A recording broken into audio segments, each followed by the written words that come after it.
Ready to go? Good evening, ladies and gentlemen. The hour is 7 o'clock, and as mayor, I hereby call to order the regular meeting of the Laconia City Council scheduled for June 25, 2018 at this hour. As always, we'll begin our meeting tonight with a salute to our American flag. I'd ask that you please rise and join Councilor Bob Hamill in reciting the Pledge of Allegiance.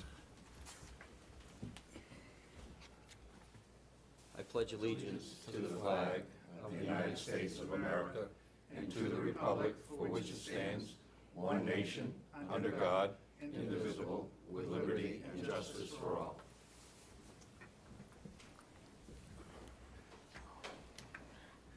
Thank you. For the record, the minutes to tonight's meeting are being kept by City Clerk Cheryl Hebert, and I would ask that she please call the roll.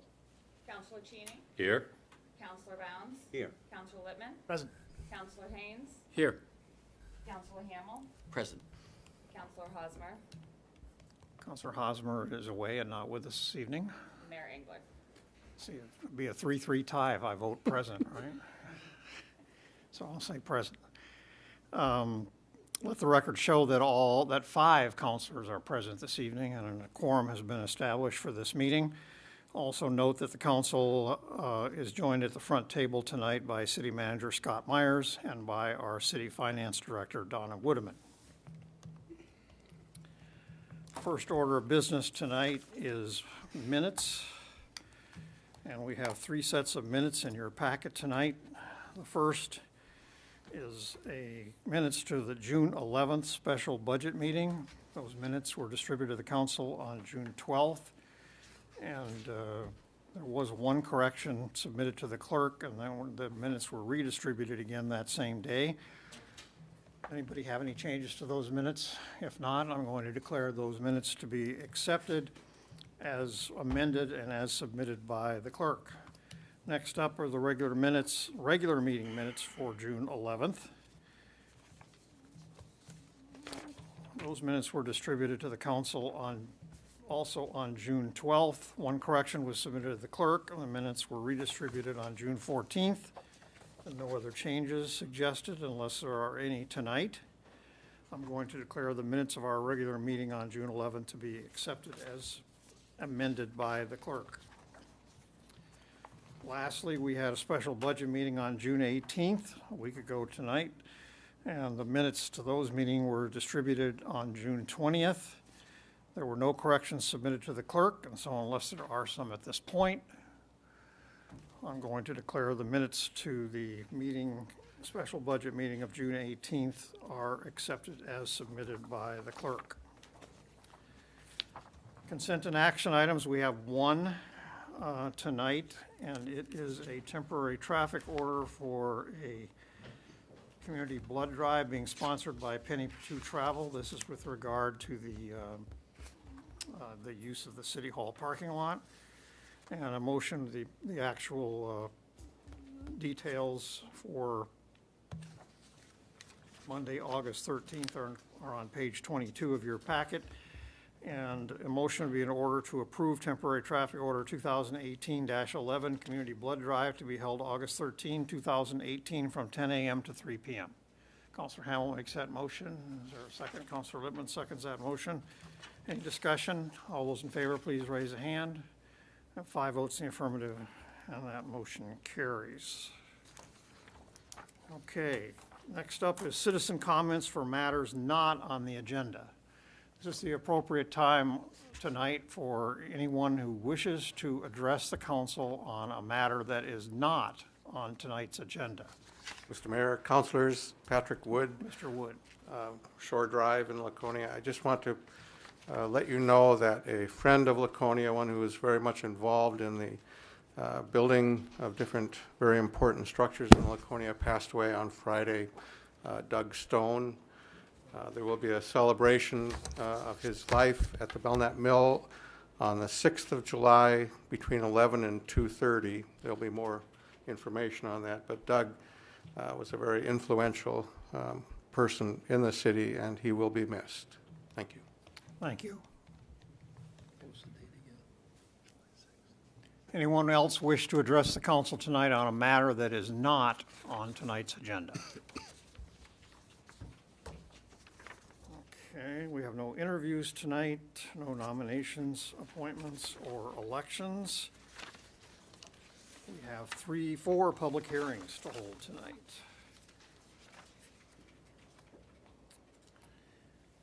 The first public hearing is on the topic of the first public hearing is the proposed move of the Lakes Region Community Developers, their relocation to 191 and 193 Court Street.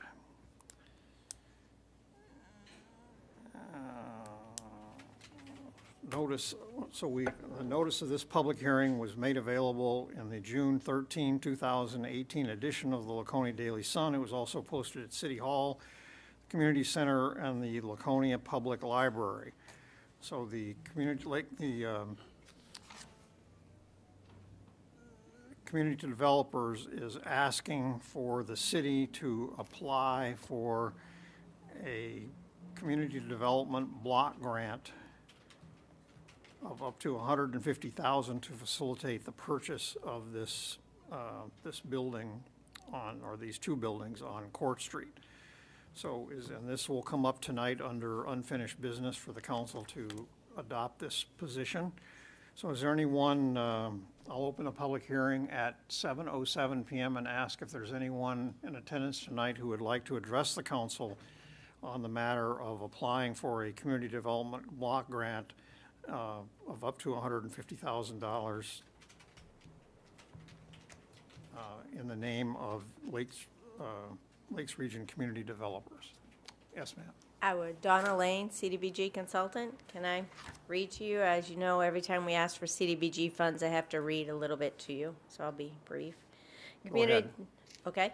Yes. Community Development Block Grant funds are available to municipalities through the New Hampshire Community Development Finance Authority. Up to $500,000 annually is available on a competitive basis for public facility and housing projects, up to $500,000 for economic development projects, up to $350,000 for emergency activities. All projects must directly benefit low and moderate income persons. Up to $12,000 per study is available for planning grants. This is a public hearing on a proposed application to the Community Development Finance Authority for up to $150,000 in community development block grant funds. The city will retain some of the funds for administrative costs and subgrant the benefits of the remainder to Lakes Region Community Developers, which used to be Laconia Area Community Land Trust, towards the acquisition and or rehabilitation, and we're adding that and or rehabilitation since the notice that was in the newspaper, it just said acquisition, and now we're going to say acquisition and or rehabilitation of 191 and 193 Court Street. Lakes Region Community Developers proposes relocating its offices to this location to better serve their primarily low and moderate income clients. Always when you ask for CDBG funds, you have to be addressing a goal in the city's community housing and community development plan. So the goal that we're addressing with this project is promote activities that protect the health and safety of residents and visitors and encourage a varied stock of safe, sanitary, decent, and affordable housing for persons of all age and income groups. Those are short and long-term goals that you have already in your housing and community development plan. Does the council have any questions on the project or comments? Councilwoman. So this, if I understand it, this is the corporate office of? So I'm going to have Sal speak to the project. Sal Stephen Hubbard with Lakes Region Community Developers. Yes, we would be relocating from our current site at 658 Union Avenue to the, what was the Walters Market building on Court Street. And it will allow us to expand our staff and our activities to benefit the city and the Lakes region. And the projects that you're working on that are currently on the drawing board, can you give us a little perspective on those? Sure. We're currently working on the rehabilitation of 2 sites, one in Meredith and one in Ashland, that we purchased a year and a half ago, and which need pretty major rehabilitation. And we're also trying to get underway a single-family home ownership project for folks between 75% and 120% of area median income up in Wolfboro. How many properties do you own? How many properties? We currently own about 65 units, no, more than that, sorry, 100 units in Laconia. And we would love to do more work here, but we are working all over the Lakes region at this point. And how many, Go ahead. and how many additional employees will be working in Laconia? We have plans to hire at least one more person. And what is your current staff? 7.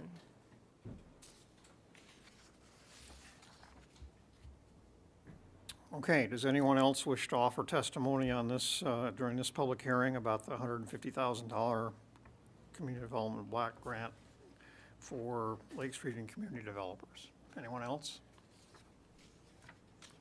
Okay, are you finished, Ms. Lane, with what you With needed the to read? first one, I have 4. I'm sorry? Wait a minute. One more follow-up question? Counselor Lippman has a follow-up. It's my understanding that you also pay property taxes in full on the properties that you own, and would this one be one of them? I know that we pay property taxes. I don't know whether our office pays full property taxes or payment in lieu of taxes. I'm sorry, I don't know the answer to that. I had checked with our assessing department. They do pay full property taxes on Thank the you. office space right now. Anything else? Not on the first, I guess. Or, do you have something else, Ms. Nope, Lane? not for the first public hearing. We have 4 in a row. We're done with this one? Yeah. You're done with this resolution? With the first public hearing, yes. Okay, you're just going to stay there, is that what I you're am, telling me? because we've got 4. You want me to sit down and get back up? No, I just- that would be fun. I was trying to see if there's anybody else that wanted to speak. Apparently not. All right. So I will close this public hearing at 7:13 PM, and we'll move on to the next one, which is a public hearing for a proposed application to the Community Development Finance Authority for up to $350,000 in community development block grant funds, this time for navigating recovery of the Lakes region, which is looking to purchase buildings at 92 and 102 Court Street. Notice of this public hearing was made available in the June 13, 2018 edition of the Laconia Daily Sun. It was posted at City Hall, the Community Center, and the Laconia Public Library.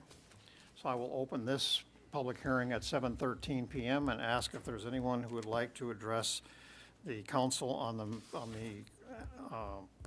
proposal to have the city sponsor a community development block grant application in the name of the Navigating Recovery of the Lakes region.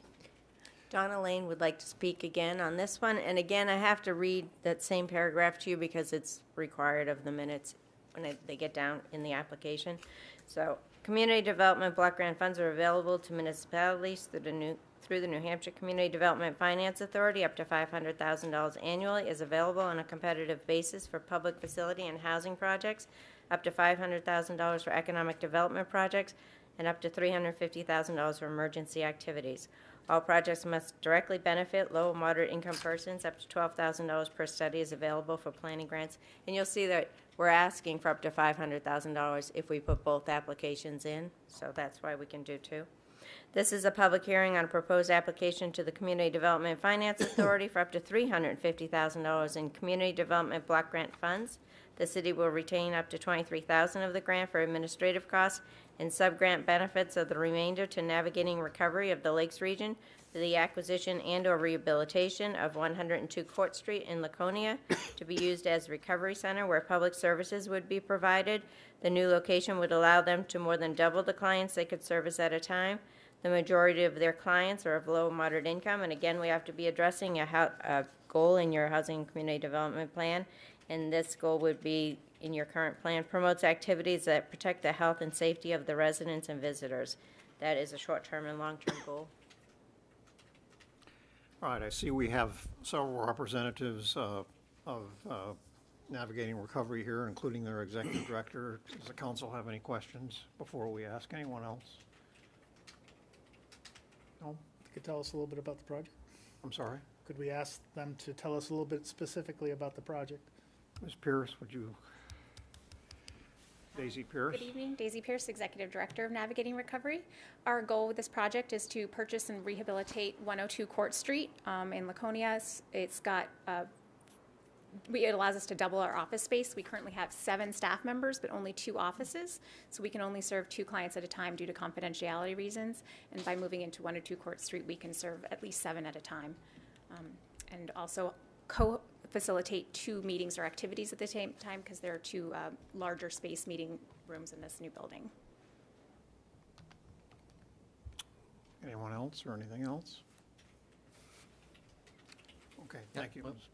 Councilor Hamel has a question. And I think I asked this the last time you were up. You won't be paying any taxes, but maybe in lieu of taxes, I don't know. Right, in lieu of taxes, and also 92 Court Street, which is a portion of the property we'd be purchasing, would still remain a taxable. Okay, piece of I have a property. question on that. I'm not 100% on this, but I think according to the grant, that a nonprofit is not allowed to take rent from a property that they own. So how are you going to deal with that? We had a meeting, they were fine with everything. Yeah, when I spoke Well, I with understand they're fine CFA. with it, but the grant, believe, specifies that a nonprofit owning rental property You mean cannot the Community accept. Development Block Grant? Yeah. Because That's who we had the meeting I had a with. meeting with someone from Community Development Finance Authority who oversees these grants. But and are you going to say that their rent is a donation? I believe so. Okay, that's what I'm saying. It's not, you can't accept rent. Rent, it would be yes, be considered So the a coffee shop will make a donation? So where's the donation going? Navigating Recovery. Okay. So where's the taxes for that property? How's that going to be paid? Through the donation? Yes. Yeah. Councilor Lippman, did you have? No, I think it's been covered. Anyone else? So let me ask, are you, so you will be dealing with people from all over Belknap County, correct? Correct. Yeah. So I'm going to vote for it, but I just want to mention this. Nonprofits are buying up a lot of the real estate in Laconia. They service Belknap County. Some pay taxes, some don't. So residents from Guilford, all over, Belmont, not Belmont, but all around Belknap County, Barnstead, Yep. come here for services. And you don't pay taxes, so the, and the people that come from these other towns don't donate anything towards the taxes we don't get. So, you know, what I'm saying is, there's other towns too that maybe these nonprofits can go to that are nearby, instead of just Laconia. To all the ask them to time. contribute to the in lieu of tax Well, payment. what I'm saying is they use the services, but nothing is contributed to Laconia by them using the service. I hear what you're saying. They just come. Yeah. And it's all of Belknap County. See what I'm saying? Yeah. Okay. Thank you. Okay. Yeah. All right, thank you. Is there anyone in the audience, else in the audience tonight who wishes to offer comment to the city council tonight as far as this, sponsoring this application is concerned? No? Are you through, Mrs. Lane? I'm through with the second public hearing, I No, have 2 I- more, I know okay. you can't wait to read that again. So I will close this public hearing at 7:19 PM. And we'll move on to the next public hearing, and on this one, we're back to the subject of Lakes Region Community Developers. And we need to hold a public hearing for the Residential Anti-Displacement and Relocation Assistance Plan for this project on Court Street. Notice of this public hearing was made available in the June 13, 2018 edition of the Laconia Daily Sun. It was also published at City Hall, the Community Center, and Laconia Public Library. I will open this public hearing at 7:20 PM and ask if there's anyone with us tonight who wishes to offer comment to the city council about the Lakes Region Community Developers Plan for Residential Anti-Displacement and Relocation Assistance. Mrs. Lane. Donna Lane. Every time you ask for CDBG funds, you have to adopt the anti-displacement and relocation assistance plan. Every time we have done this, we've gone through it. Usually it doesn't apply to our project at all. In this case, it actually almost applies. So we have to go through this. But both of these properties have two properties on them. It's just kind of odd. And the property that they want to put their offices in is vacant and has been vacant, and the sellers are the owners of the sellers. And both of them have another property on them, and those people don't need to move. So, if the city were to undertake a CDBG project which involved displacement or relocation, so if we did ask somebody to move as a result of a CDBG project, we have to follow the Residential Anti-Displacement and Relocation Assistance Plan. And that plan outlines the measures they would take to find comparable, suitable housing for persons or businesses displaced or relocated. And again, there's no displacement or relocation planned as part of this project. The on-site tenants in the buildings that are not required for this project, the other buildings are not being asked to leave. They've been told that they are not being asked to leave. Any comments or questions on that? Okay, is there anyone in our audience tonight, anyone else in our audience tonight who wishes to offer comment to the council on this item? No, I will declare the public hearing closed at 7:22 p.m. and we're on to our last one. And this is the public hearing for the Residential Anti-Displacement and Relocation Assistance Plan for the Navigating Recovery proposal. Notice of this public hearing was made available in the June 13, 2018 edition of the Laconia Daily Sun. It was also published at posted at City Hall, the Community Center, and the Laconia Public Library. I will open this public hearing at 7:22 p.m. and ask if there's anyone who wishes to offer comment to the council tonight about the Residential Anti-Displacement and Relocation Assistance Plan regarding Navigating Recovery's application. Kind of like deja vu tonight, Welcome right? back. Okay, if the city were to undertake a CDBG project which involved displacement or relocation, they would follow this Residential Anti-Displacement and Relocation Assistance Plan. The plan outlines the measures they would take to find comparable, suitable housing for persons or businesses displaced or relocated.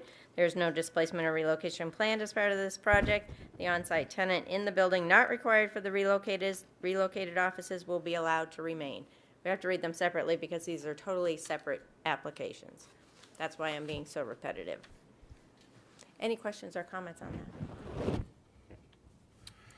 All right, is there anyone else in our audience tonight who wishes to offer comment to the city council tonight with regard to this application or this aspect of this application?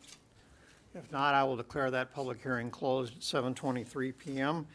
and repeat what I said earlier, and that is that all four of these items will be voted on under unfinished business at tonight's meeting. Okay, presentations. I understand that we have a presentation this evening from our Public Works Director, Wes Anderson. Ooh, he's bearing. On June 5th, I represented the city and accepted the 2018 New Hampshire Planners Association Project of the Year Award for the Lakeside Avenue project. We received it from the association for two reasons. One is because we executed a successful complete street program that improved the pedestrian friendliness of the Lakeside Avenue area, while at the same time maintaining the business-friendly environment by keeping the parking. That project reduced our parking only by one spot. So we accomplished two items. We successfully improved pedestrian friendliness, at the same time supporting our businesses. The other reason we got it was for our ability to work with all the historic features that were up there, everything from the Veterans Association buildings to the boardwalk. Those two items is what awarded or put us in the position where we were awarded the certificate and the award from the New Hampshire Planners Association. And they presented us with this plaque, and it'll be hanging either in City Hall or in Public Works for the next few years. Fantastic. Thank you. Thank you. Thanks for your work on that, Wes. Congratulations. Okay, we are to the mayor's report. And quickly, I'd like to mention the community celebration this year that's planned for Saturday, July 7th. We do not meet again, counselors, until the 9th, so it'll be after the fact. So I thought I'd mention it tonight that we're not having our usual 4th of July celebration this year in the city, because 2 days later on that Saturday, we're going to have the celebration of our 125th anniversary as an incorporated city in the state of New Hampshire. And lots of festivities afternoon and evening at Opeechee Park, led off by the Grand Parade. And that parade starts at 2 p.m.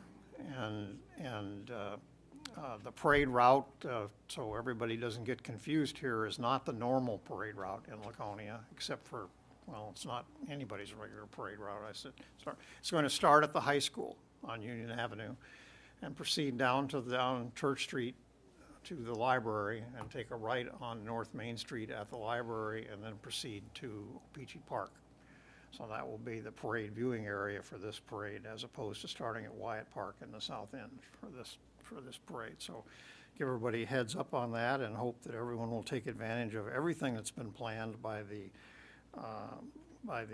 most productive Celebrate Laconia Committee to get ready for our community's celebration of this important milestone. And I see Mr. Wood with us. Well, of course, he spoke earlier tonight. Is there a website or something where people can go for more detailed information about what is planned? Celebrate Laconia is the site. I don't recall specifically the site, but it is mentioned in Laconia Links. There's information there to get that as well as the parade route. You Google Celebrate Laconia. Celebrate Laconia, or just look at the Laconia Links site. It's Celebratelaconia.org, I'm being right. informed by the clerk here. That's So I want to get that out there to everybody who's looking for more details than I have available tonight in terms of just what is going to be offered at the park and that sort of thing would be available at that website. There are events starting the day before at the Congregational Church and I believe at the Belknap Mill. So it's not just the one day, those 2 days, and then on Sunday, the 8th, is the annual Jewish festival at Temple B'nai, Israel. And that's, I think, from 11 till 2, always a great event Or as until well. they run out of food. It's a Which is around great 11:30. weekend for it, so it should be a lot of fun. Thank you. I'm always late for the cheesecake. I don't know why. Didn't take long for it to disappear. Gotta make more. All right, committee reports. I'm not aware of any. Is there anything that should be brought to our attention in terms of committee reports? Counselor Hamel. Yes, I'd like to set a committee date for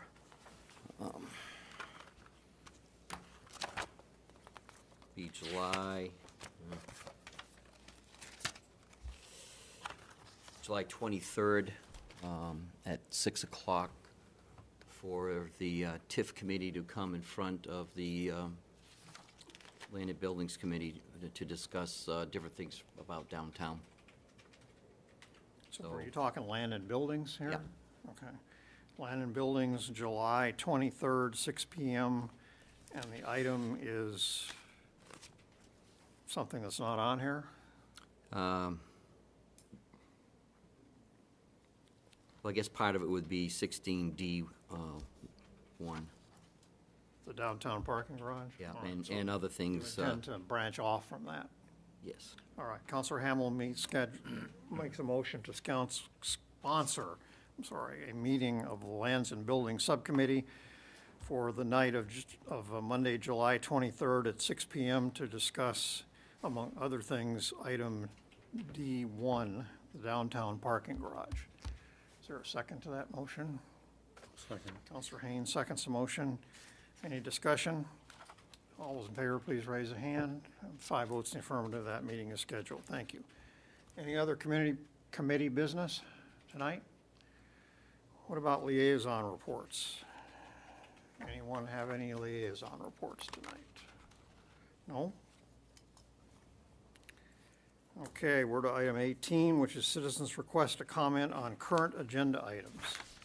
So this is the appropriate time on the agenda tonight for anyone to speak who wishes to address the council tonight on any item that is anywhere on tonight's agenda. Anywhere on tonight's agenda.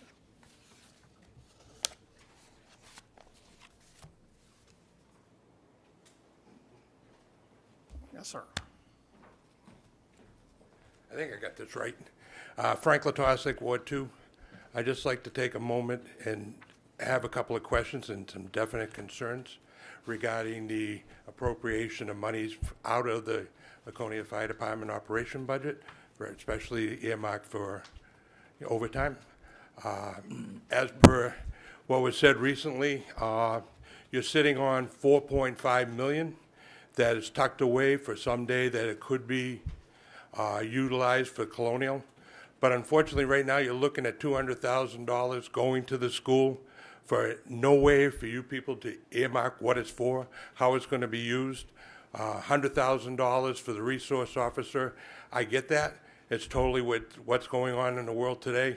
But you know, you're sitting here with this money, and that project is dead, not dead in the water, but it's not moving forward. And we're not seeing anything. The money, you could go take a percentage of that money out of there and utilize that money to offset the money needed for the resource officer, number one. And then I'd like to know what the school wants to do with the $200,000. Everything I've heard has told me nothing. You have no control over it. It's up to their discretion how it's going to be used. So yes, I'd like you to consider that option, you know, and I would like to see what the councils have to say about that, you know. Instead of taking the money out of the department, which we've done year after year. We did the study in 2012, which was supported by the city, that actually an increase in manpower would help subsidize any decrease in overtime. Thank you. Thank you. Anyone else wish to address the council on a matter that is on tonight's agenda?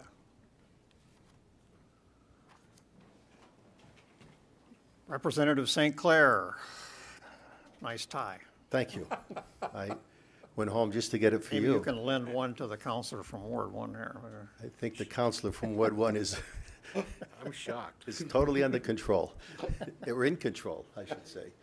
I want to talk to you obviously about the banner poles that I think Kevin will maybe address also later. A couple of things. I've heard rumors that some people think that I'm the only one that's in favor of this, and I want to let people know that that's not the case.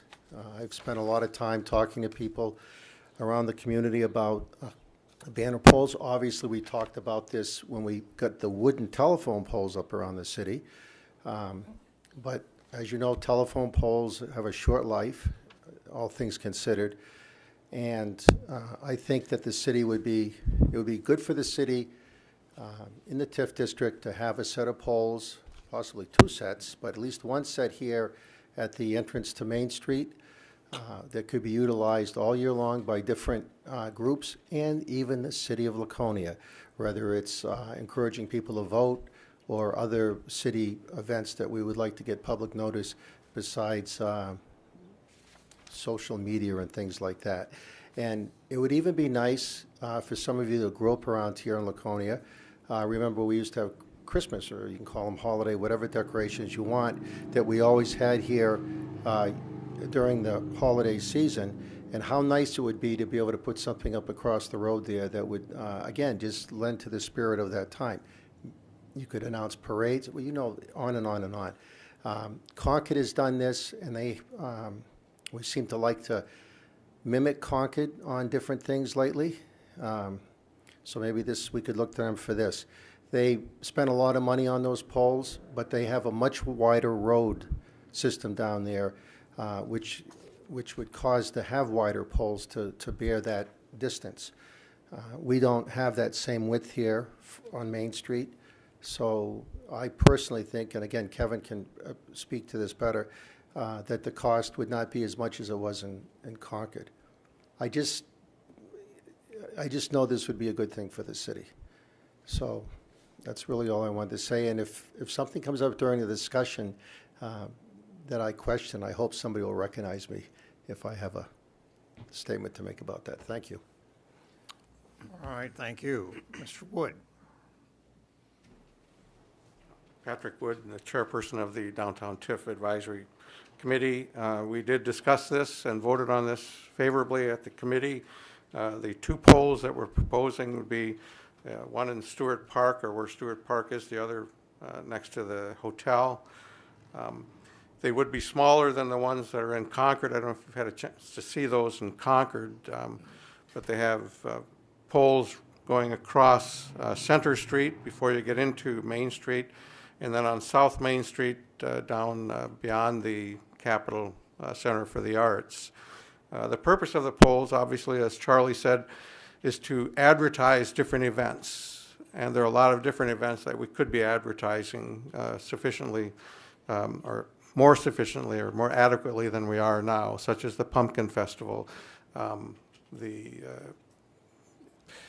Celebrate Laconia, if we'd had them up in time. Elections are obviously important, getting people out to vote and having that, as well as the holidays and the different events. So we're asking for your support to use some of the TIF funding for the downtown district for these two poles. And Kevin will give you more information.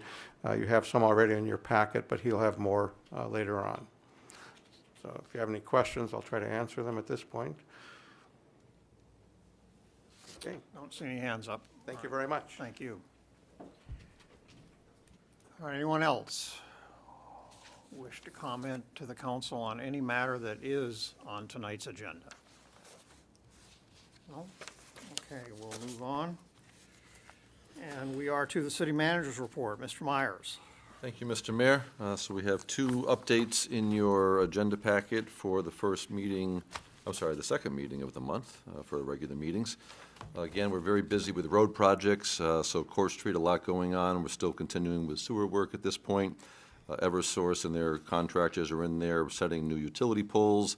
Liberty Utilities will be in there in mid-July to start their work, so that will continue to be a busy area through the summer and into the fall. Now that school is out, you've seen some more preliminary work occur on Pleasant Street. We will be in the ground in the immediate area in front of the school in mid-July. We will be wrapping that. The bulk of that project up by the time that school opens, and the buses mostly traverse up Tremont Street to get to Pleasant Street. There will still be some work going on from Tremont to Oak, which isn't where the lion's share of the school traffic and the buses occur. Even after school opens will be happening over there. Baldwin Street is been completed at this point. We're continuing with sewer work, and then we'll be doing drainage and road work and sidewalks on Bowman Street coming up as well. On the project over in Messer Street that we're going to be working on with the drainage over there by Dutile. We will be completing a portion of it with the river drawdown or the bay drawdown this fall, and then we'll get that part done in calendar year 2018. We'll be back in calendar year 2019 to finish the area that's not contingent on working in and around the shore there. We are continuing to move ahead with the Weirs Beach restoration with the engineers, the design, working with DES on types of sands and mitigation. This is a slow process. It's a very one-of-a-kind and unique process within DES. They don't have a lot of template to be following, if you will, on other projects of similar scope and size. So we are most likely going to be looking for the actual construction on that fall of next year, but we'll be working through this season to get the permitting in place. It does not appear likely that any coordination with the Army Corps on any dredge is going to occur at the same time. The Army Corps is aware of the channel, but it's not a high priority on their project list to be occurring within our time frame. It does not rule out that we may be looking to source some of the sand for Weirs Beach down below the channel where some of the sand has been deposited, but it wouldn't be in conjunction with the Army Corps doing a dredge and using those materials. So we will continue to work through that. The Lazama Happy Tales Dog Park has broken ground and work going on there, and we expect dogs to be frolicking by the end of summer, I believe, for that particular frolicking. We've awarded Busby contracts for 2 sections of the Riverwalk. The area behind the landmark will be being constructed this summer, and then the area going behind City Hall and down up over the bridge onto Church Street will also be done in conjunction with the drawdown of the river, and that will be occurring this fall. We were getting ready to go with the 3 parks with the court resurfacing when a sinkhole materialized at Sanborn Park. So certainly we are working to determine what the cause of that sinkhole is and fix that before we go ahead and resurface on something that we're not sure the issue is. So that's what's happening there. On the economic development report, unemployment probably sound like a broken record month after month, but continues to be at very historic full employment levels. We do have the consumer price index. The inflation number for the month of May came in at 2.8%. The 2 drivers for that were mostly housing cost and gasoline prices, energy prices. And so year to date, we're 5 months of the way through the year. We've got an annualized rate of 2.4% for inflation through the first 5 months of the year. One other item I want to bring to your attention, it ties in with the solar project that we approved, the Senate bill that made its way through the House and the Senate to the governor's desk on the net metering to increase the size of solar array projects from 1 megawatt to up to less than or equal to 1 megawatt, I guess, for projects between 1 and 5 megawatts to qualify for the net metering, which was the rebate component that the city could realize, was vetoed by the governor last week, along with another energy-type related bill. At this point, there is some conversation about a possible override to the veto. There was bipartisan support in both the House and the Senate. It did pass both of those chambers on a voice vote, so there was no roll call vote to indicate, how strong a vote was, but there's preliminary discussion, at least in the Senate, about looking to do an override. So as it stands right now with the veto, we would be eligible. The project will still move forward. We'd be eligible for our land lease and our pilot, which equated to the $45,000 roughly at an annual basis over the term, for each year of the lease. But the potential net metering, as it stands today, would not be available to us because of that veto. So I'll keep you posted as things may or may not happen on a potential override. And I'm happy to take any questions. Comments for the manager, Councilor Lippman. Going back to the Weirs and the Army Corps of Engineers, have we talked to our federal delegation about any help they might be able to get in prioritizing that? We have not specifically talked to anybody in the federal delegation I'm aware of, but we certainly could make that connection with it. I do know, again, funding for the Corps and many of their projects are years out, but we can certainly land it there. Councilor Cheney. About every time Wes gets up, I hear he has to worry about handicap issues. And as you drive down Court Street, those telephone poles are being put in the middle of the sidewalk. What are we doing to fix that? We do need to relocate some of the poles, and we are well aware of where they are going. We worked with the majority of those property owners about an easement because of where they need to be located. The sidewalk is going to be widened out, so it will be able to accommodate wheelchairs, baby carriages, and our sidewalk plow.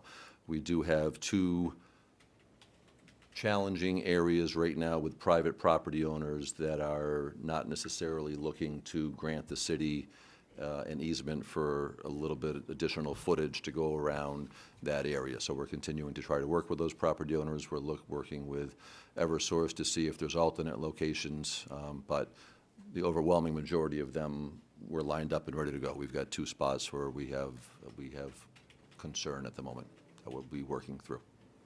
1 or 2 of those spots were the swales down to let people cross an area like a driveway or a street, or I don't know exactly what but a handicap spot that's going to be impossible, at least as I see it, for a handicapped person to make even a curve there. We're sort of in a transition point right now, when at the end of it, each one of those poles has been precisely sited to make sure that we had the right distance, either on one side or the other, to meet all ADA accessibility. The problem is the way for us to construct it and get Eversource to do everything, they had to come in and do all at once. So some of the poles will be in the wrong point until we come back with the rest of the project and realign the road and put the sidewalks in. Okay. What he said. Well said, thank you. Any other questions or comments for the city manager? Okay, we're on to new business. First item under new business is on page 37 of your packet this evening, and that is with regard to year-end, fiscal year-end departmental transfers. Is Mrs. Woodman going to take this, or the city manager? We'll let Mrs. Woodman handle this tonight. Thank you. Thank you. I'll be paying for this tomorrow, but that's okay. I don't know if I can get my microphone over here. Could be a reason not to have to speak. Every year we review everybody's budgets to anticipated shortfalls to budgets based on various conditions that might have occurred throughout the year. And the transfers that we're requesting tonight, some are for winter maintenance, some are for elections, and the police station maintenance budget, which have, for one reason or another, have exceeded the budgets they were approved back last July. Any questions before we get to motions here? You have any questions? You have 4 specific requests for transfers that are outlined on page 37. Okay, motion be in order to approve the move of these items to cover the shortfall in various departmental budgets during fiscal year 2018. Number 1, from account 01-415-101-000, city clerk, $14,000, to account 01-417-101-0001, election salaries, $14,000. And this is because of overage due to several special elections in fiscal year 2018. The second transfer is from account 01-433-000-0000, police salaries, $30,000. Can I just make a change? That should be 437. Sorry? 01437. There's a typo there. I can't hear you. We'd like the second set of numbers to be 437. The finance director is noticing a typo there, so it should be That should be 437. 437 Correct. to 435? 35, Yes. correct? Okay. All right. Let me start over on item number 2. Transfer from 01-437-000-0000, police salaries, $30,000, to account 01-435, police station maintenance budget, $30,000. And this transfer is necessary due to an overage due to utilities and building maintenance going over expenditure. Item number 3 is a transfer from account 01-431-343-0000, contingency, to account 01-502-000-1000, Department of Public Works winter maintenance, $52,000. And this overage in winter maintenance was due to the extreme winter snow season.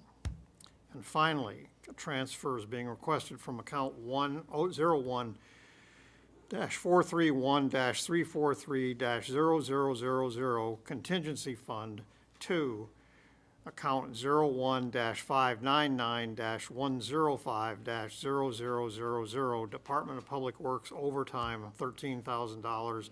And this request is necessary because of overage, again, due to extreme winter snow season.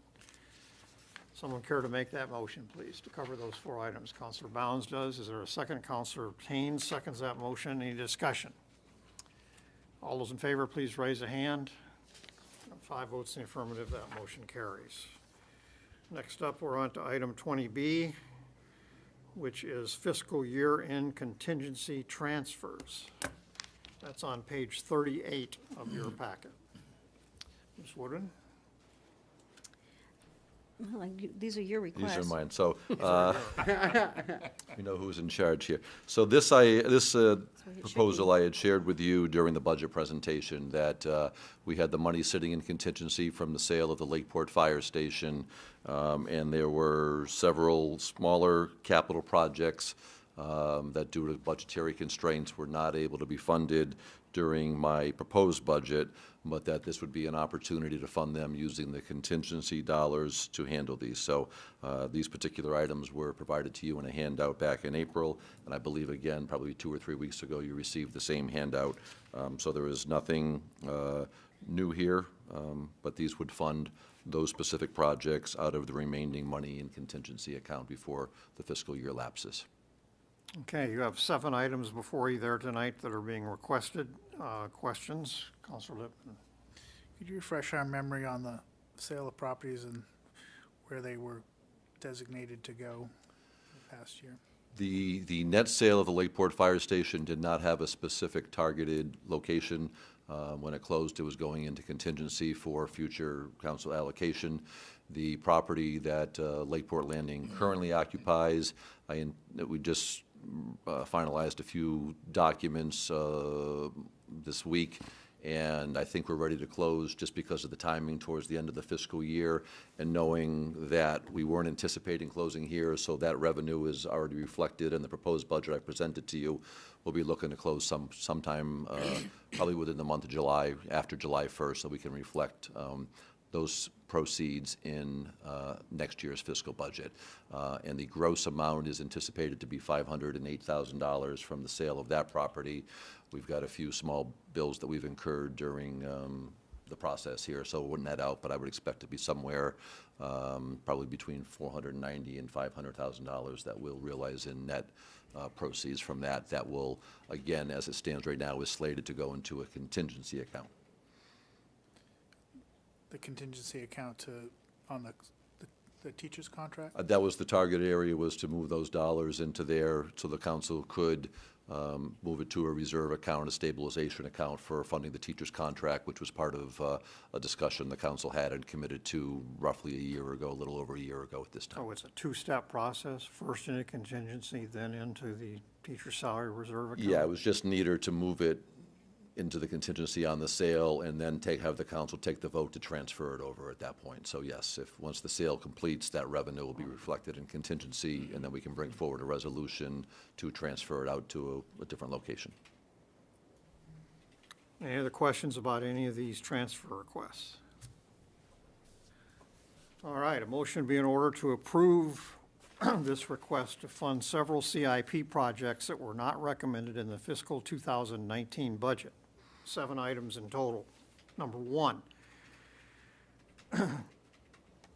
to take from account 01-431-343-0000, the contingency fund, $100,000, and transfer to account 01-499-500-0047, the Court Street Bridge replacement budget. Item number 2, again from the contingency account 01-431-343-0000, transfer to account number 01-499-500-0028, traffic signal improvements. Again, $100,000. The third item, again from contingency, account 01-431-343-0000, and a transfer to account 01-499-445-0004, brush fire pump unit, $13,000. Fourth item is to transfer again from contingency 01-431-343-0000 contingency to account 01-499-500-0047 437-0013 police portable radios.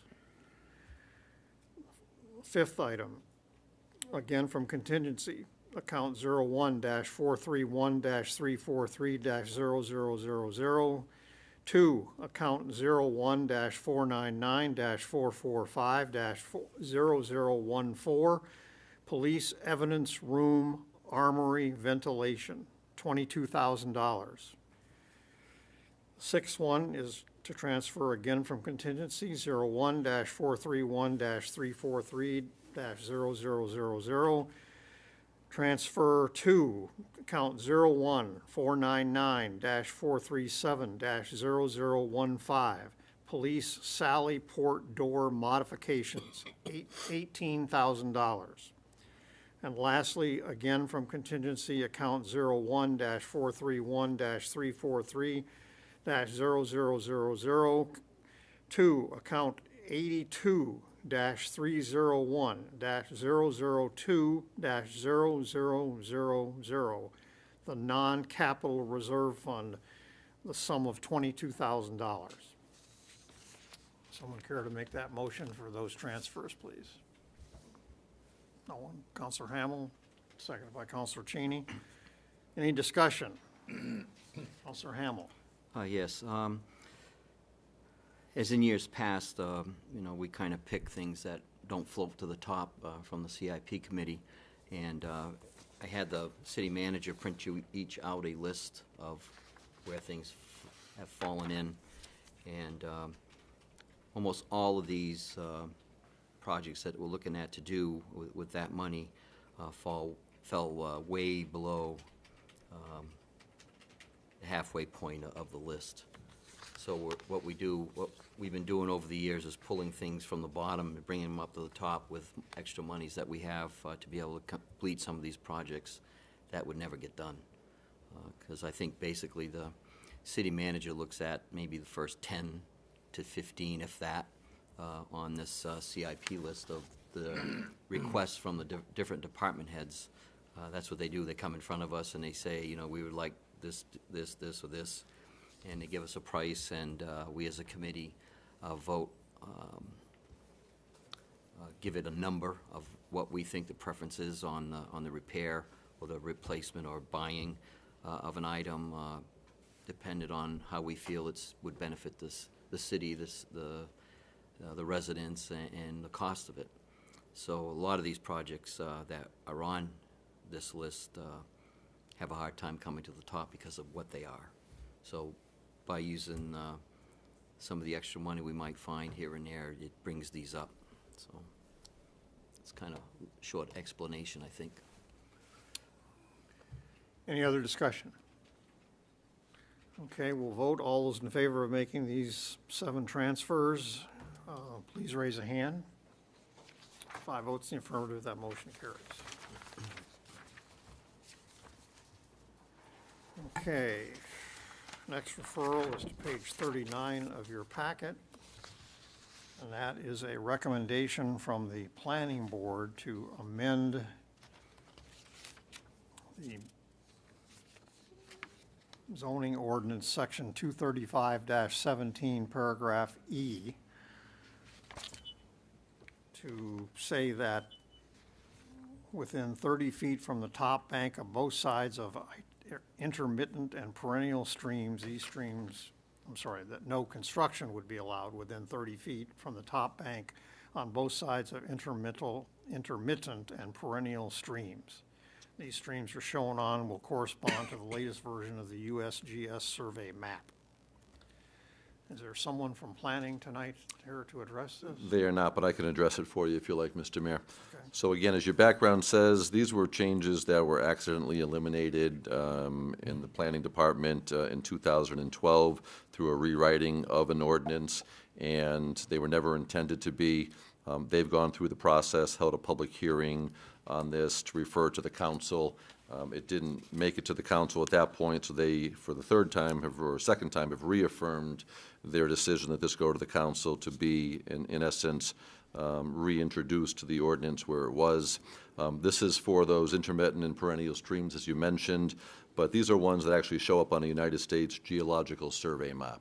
They're not just seasonal spring runoff or an occasional wet spot. These are streams to the degree that they are identified on the maps and therefore warrant the buffet. So again, it was never the intention that they be removed, but through a technical error in the posting, they were removed, and it just has taken this time to play catch-up with it. So that's the information I have for you, and I know Councilor Bounds was part of the planning board process as well with this. You know, that pretty much sums it up. It's, I have a vague recollection of this coming before the planning board back in 2016. I don't know where it went after that, and I don't care to find out. It might have been with the changing of planning directors, and it had been done, and somehow it got lost in the shuffle of just not being brought forward to the council for a vote at that time. And then through some cleanup, it was just discovered. Again, the planning board reaffirmed that position, and that's why it's here before you tonight. Okay. I Does didn't need the Councilor answer to Bounds that. have any estimate of how many of these streams there are? I forget the number, but it's not significant. But it is important that we. It's not like hundreds or something. No, it's not insignificant. The number escapes me. You don't have it. You know, I would say if I said 50, that's like too much. That's my best guess. And it is important that we do this to protect those areas. So There's a list on page 42. There is. So how close was he? It ain't 50. It's maybe not not quite a third down where it says number 1. Oh. Within 75 feet of the following brooks. Well, no, that's not covered by this. That's something different? That's the named brooks. We're talking about unnamed unnamed bodies of water, right? So on that same page, though, the red is in essence the new language coming into it. So that's the part that we're speaking to with a 30-foot buffer. So the ones that are in paragraph 1 are the ones that are named brooks.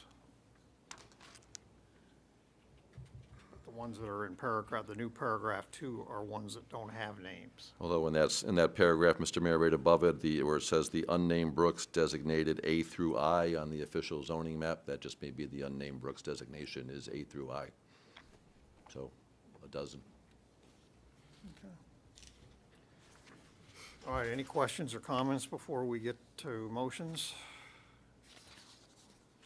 All right, motion be in order to amend the City Ordinance 235-17 by inserting language for a new Section 2 and renumbering the current Section 2 to Section 3, reestablishing a 30-foot buffer on both sides of intermittent and perennial streams.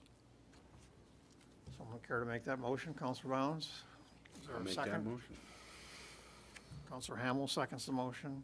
Any discussion?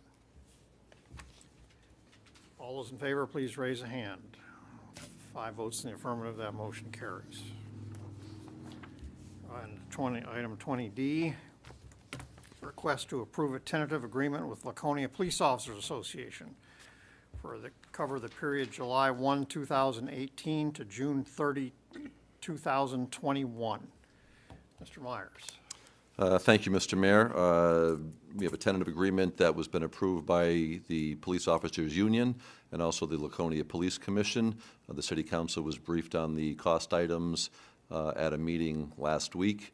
This is a 3-year contract that would begin July 1st of 2018 and finish up on June 30th of 2021. And the council's vote this evening is on the entire contract and cost-related items to that contract. All right, before we get to motions here, I will make a notation for the sake of our audience. The City Council tonight is going to be intentionally vague at this point in time with regard to details of this contract. Under New Hampshire law, we are allowed to meet outside the bounds of the state open meetings law to discuss this contract. And we had such a meeting with the police commission and the police chief last week in which we were briefed on the details of this.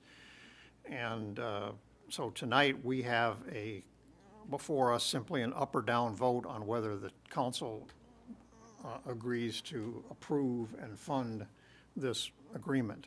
The reason we're being coy is because collective bargaining law indicates that we cannot disclose the terms of the agreement until it has been finalized. So if there's any chance that the contract could not be approved and it's back to the drawing board, we can't disclose what's in the contract publicly. So we're going to vote yes or no tonight, and if it passes, then we'll disclose the terms of that agreement at that time. So having said that, a motion be in order that the City Council approve the tentative agreement with Laconia Police Officers Association for the period covering July 1, 2018 to June 30, 2021, 3 years. Councilor Cheney makes that motion. Councilor Hamel seconds the motion. Any discussion? All those in favor, please raise a hand. 5 votes in the affirmative, the motion carries. The contract has been approved and funded, and I will ask the city manager to explain to the public what's in it. Thank you, Mr. Mayor. So on the key components of it, this mirrors exactly what the City Council approved for the non-union folks on the city payroll through the compensation and classification plan. So regarding cost of living adjustments, COLAs as they're commonly referred to, there's a COLA for each year of the 3-year contract. They are tied, the COLAs are tied annually to the annual inflation number from the prior 12 months that the city uses for its tax cap calculation. So to put that in English, we look at the COLA from January through December for each month. In this case, for 2017, we knew that number was 2.1%.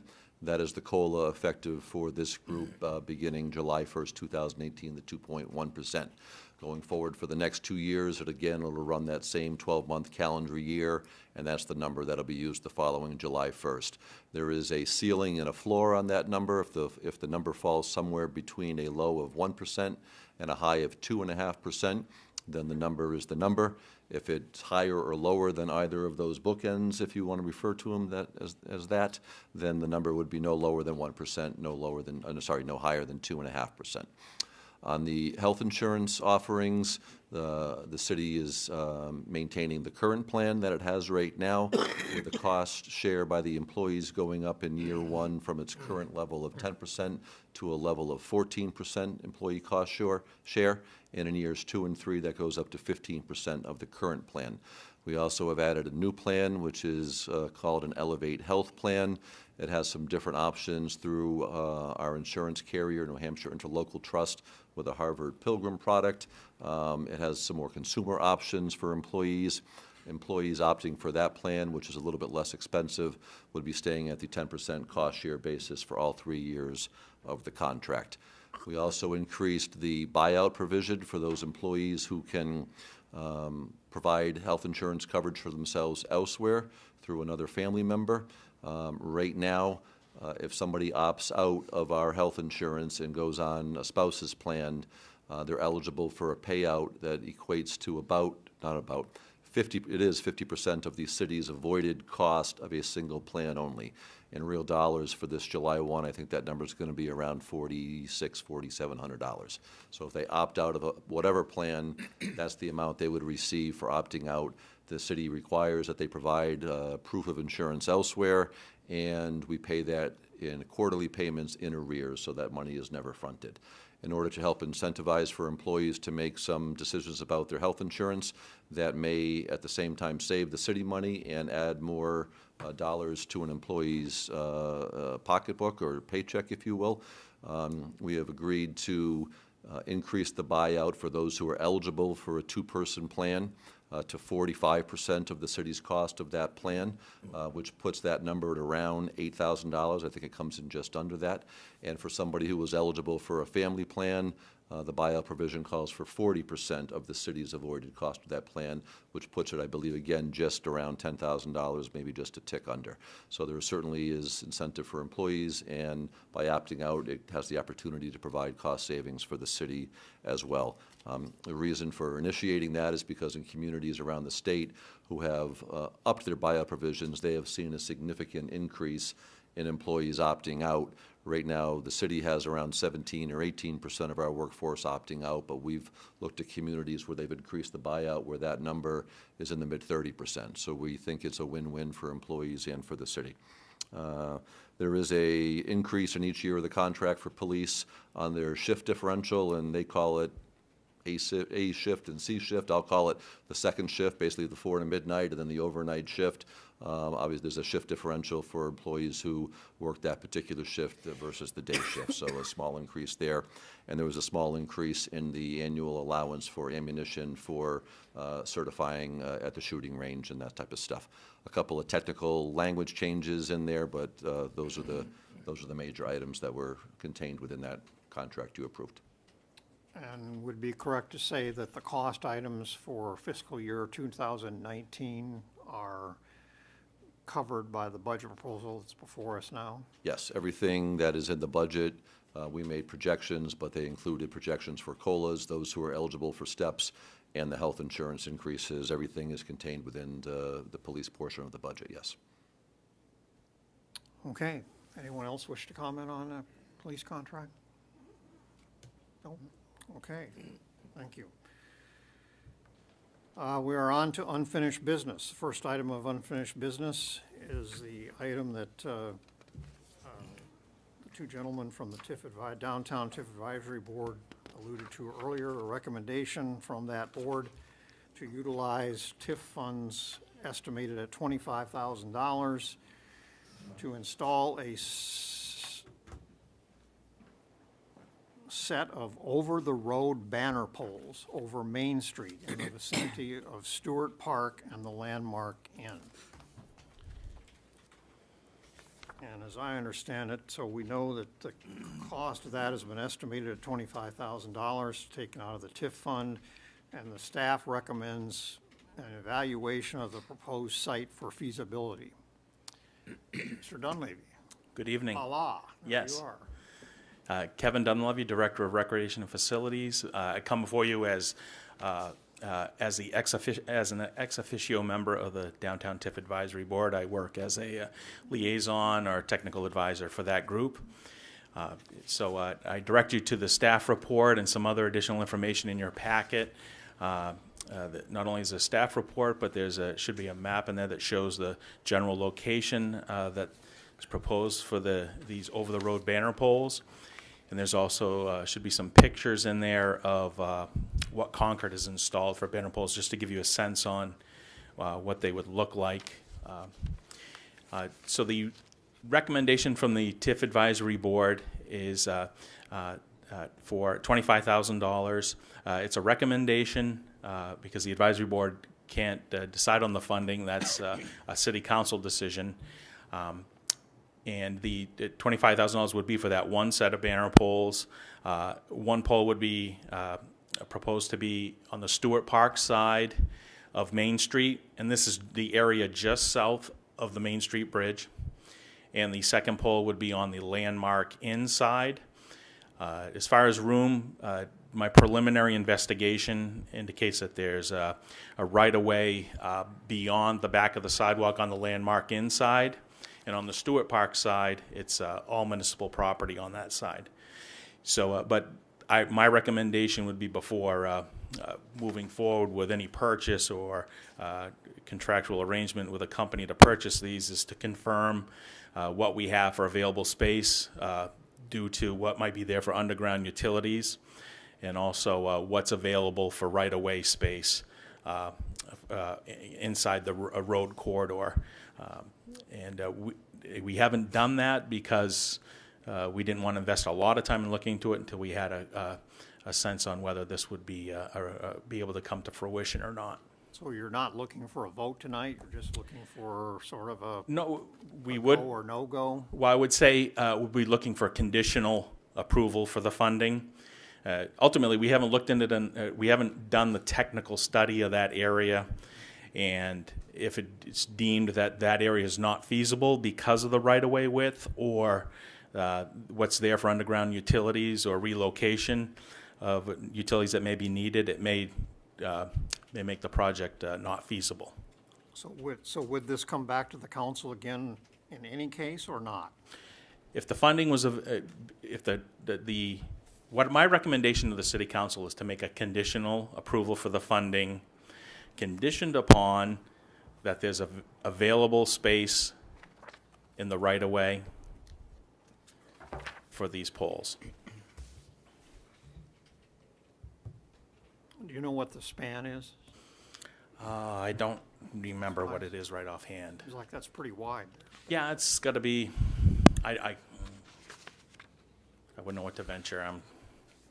Okay, Councilor Lippman, did you have a question? Yes. Procedurally, on the motion that's being proposed to us, you can't do the evaluation unless we release some funds, right? Yeah, and I think on the Stewart Park side, you know, where we've got the space and we know it just is the undergrounds, we would have to come and be working with DigSafe and the utility companies to come and do all the marking. I think what Kevin's saying is we didn't want to go through all of that work and if the council wasn't interested in appropriating these funds. So Right. If you appropriate the funds, we'll certainly do the due diligence. If there's not a location that works there, we would report back to you that it's not a feasible location and the funds will not be expended. Well, Go ahead. so are you asking for money to do that evaluation, or are you doing that within the budget that you have? Within the budget that you have. Yep. Okay. Yeah, so nothing more, be up to the 25,000 and any work that would be done. No, my question is, Right. are we releasing any of the 25,000 to let you do the evaluation, or are you addressing those funds from another part of We the will be budget? addressing that without the 25,000, so if the project doesn't fly, then the 25,000 would not be expended. Correct. So the $25,000 isn't part of your request to do the initial work and site stuff, right? Correct. Okay. Councilor Hamel. With a lot of information that, you know, we don't have, I'd suggest tabling it until Kevin can come back with the statistics or whatever information he needs for us to have. Then we could release the money at that point if we decide to do it. You know, and that will give Charlie a chance to see if there's a lot of people that are interested in this. And buy a new tie. If I Councilor might, Cheney. I think, I understand what you're saying, but to tell them to go do it and then we'll release the money, what happens if that changes on our part at some point? Then we'll know we can put poles in the future. Well, I just think in fairness to them, we should agree to the 25,000 contingent upon them finding that it'll go where they say it'll go, at no expense, as I understand it. This investigation is not part of the 25,000. Correct. It would be city staff time. Scott, Boy. if we release that 25,000 from the TIF, downtown TIF, and with everything else that's going on,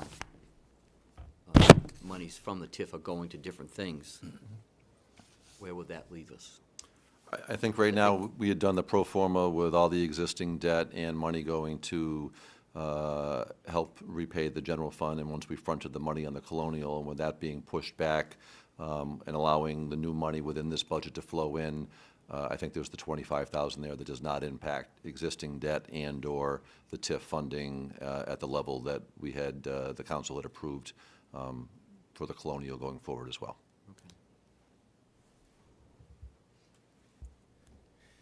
Councilor Lippman. Make the motion to approve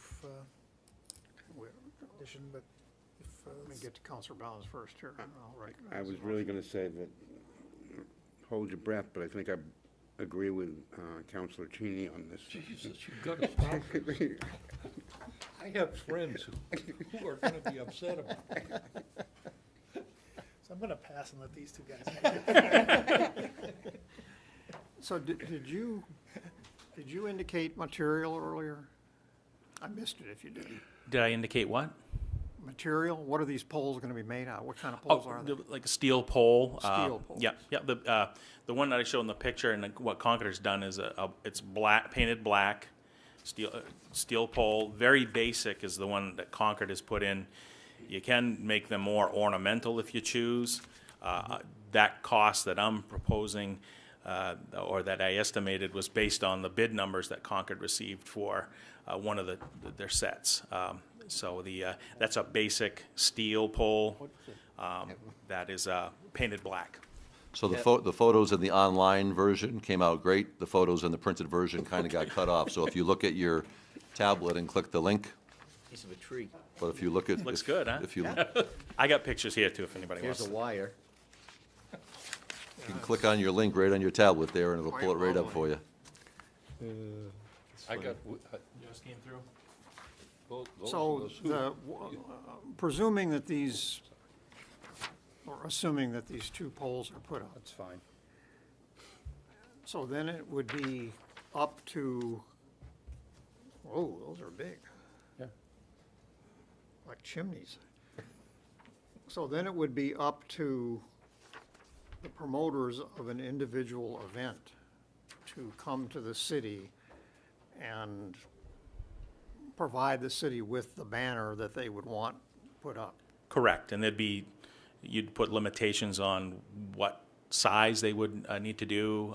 There could be an application, charge a fee for it, depending on the length of time they'd want to put it up. We have all those rules and regulations in place from when we put the 7 sets of banners, poles up about 4 or 5 years ago. So we already have the application. It tells the specifications of what the banner material needs to be made to. It needs to be hung by a professional. They need to name the city as an additional insured, how many days it could be up. So that's already in place for anybody who's looking to lease space on the existing banner poles right now. And some of the events that could utilize it could be the Sled Dog Derby, Laconia Motorcycle Week, Pumpkin Festival. Charlie mentioned holiday decorations. We could even, if there were times where it wasn't being utilized, it could be city-sponsored types of things. I think of when Pleasant Street School became Elementary School of the Year in the state. That could be something that perhaps could be put up to just try to promote the community.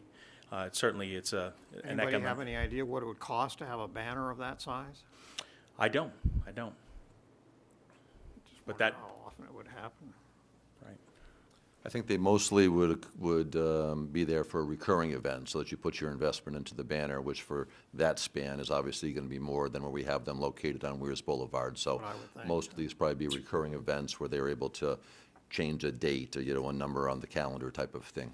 But sometimes they may have a sponsor. We also limit so that if there is a sponsor to it, the sponsor is no more than, I believe, 20% of the banner size. So you're promoting the event. You're not seeing some corporate name brand across the entire thing. The corporate sponsor sometimes will pay for those banners, but they can be no greater than 20% of the coverage of the banner. This would be two-sided? Yes, could be, and really should be, I guess. Okay, Counselor Lippman, you wanted to make a motion. No, I want to let these two guys make it. I'll make that. All right, so the motion that's in your packet, suggested motion on page 47, is not the correct language, so we need to. Doesn't say I anything move for about conditional approval of up to $25,000 out of the TIF fund for the banners, with the condition that the site can accommodate those banners. Site is deemed appropriate Yeah. by Public Works. Yeah. By who? You? I'll work with Public Works and myself. Yeah. Okay. By Recreation Facilities and DPW. Does the clerk have that? All right, is there a second for Counselor Bound's motion? Counselor Cheney seconds the motion. Any discussion? All those in favor, please raise a hand. 5 votes in the affirmative, that motion carries. Thank you.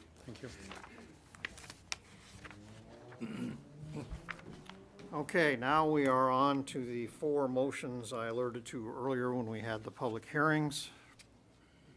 Starting on page 52 of your packet, and a motion would be in order to approve the submittal of the Lakes Region Community Developers relocation application in the amount of up to $150,000, and to authorize the city manager to sign and submit the application, and upon approval of the Community Development Block Grant application, authorize the city manager to execute any documents which may be necessary to effectuate, wow, there's a good word, effectuate the CDBG contract and any amendments thereto. All right, so by approving this language, you are saying, yes, the city will sponsor the application for Lakes Region Community Developers for a $150,000 community development block grant. Does anyone care to make that motion? Councilor Bowens, is there a second? Councilor Lippman seconds that motion. Any discussion? All those in favor, please raise a hand. 5 votes in the affirmative, that motion carries. Next up,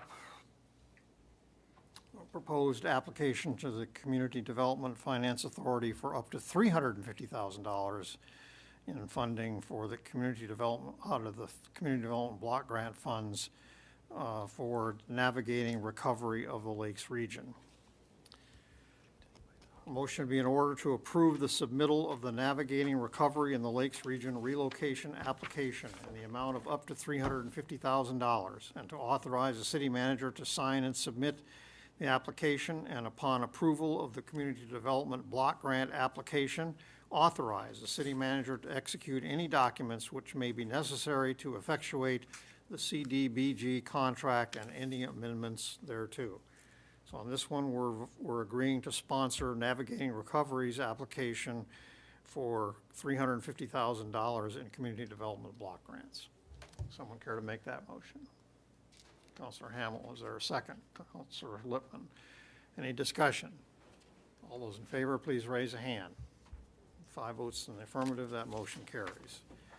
Okay, now we're on to the anti-displacement and relocation issue. First up, we'll take this up with regard to Lakes Region Community Developers. I move to adopt the Anti-Displacement and Relocation Assistance Plan for Lakes Region Community Developers Community Development Block Grant Project. I have that motion, please. Councilor Lippman, or Councilor Hamel.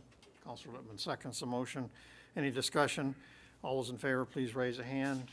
5 votes in the affirmative, that motion carries.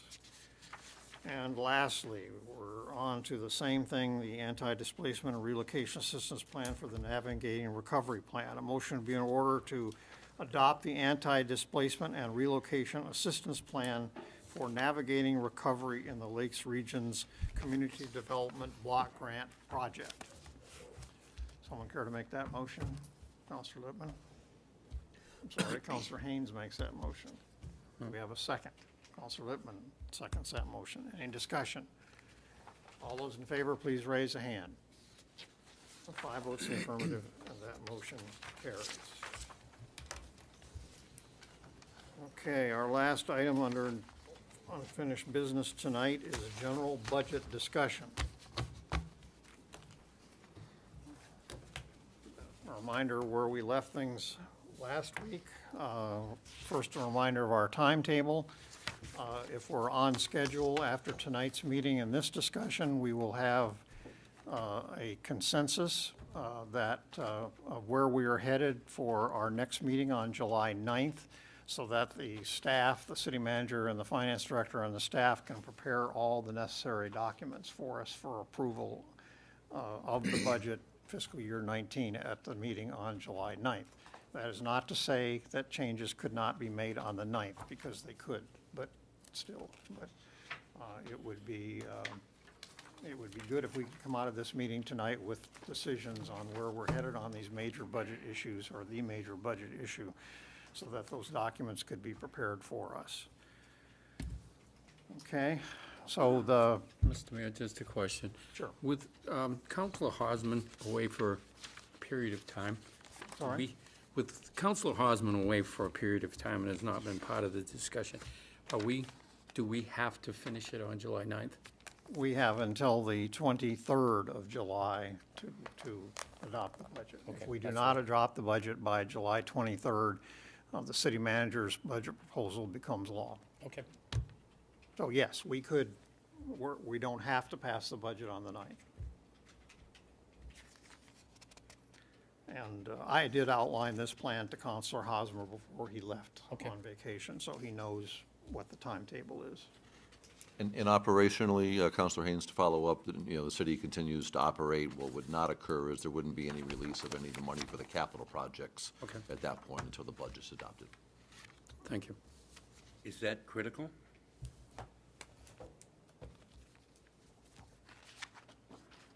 We've got a lot of construction projects working between sewer and streets, so Well, I'm asking the question. I mean, we'd be looking under the couch cushions for a few extra pennies to scrape things together. for a couple Okay, of weeks. to review, For a couple of weeks. my notes from the last meeting was that we were looking for a resolution to be voted on the 9th regarding signing bonuses for Laconia Police Department and Laconia Fire Department. We do not have that language tonight, I take it? We have not drafted that. I mean, it's part of a hiring policy, but it's not truly a budget-related document as far as the impact goes. So just knowing the timing, when we wrapped up our meeting last Monday night, we typically are finalizing the agenda, because we're meeting weekly, we're finalizing that agenda on Wednesday. So there was a lot going on without jumping into something that wasn't critical for a budget adoption, but it's definitely something we'll be working on.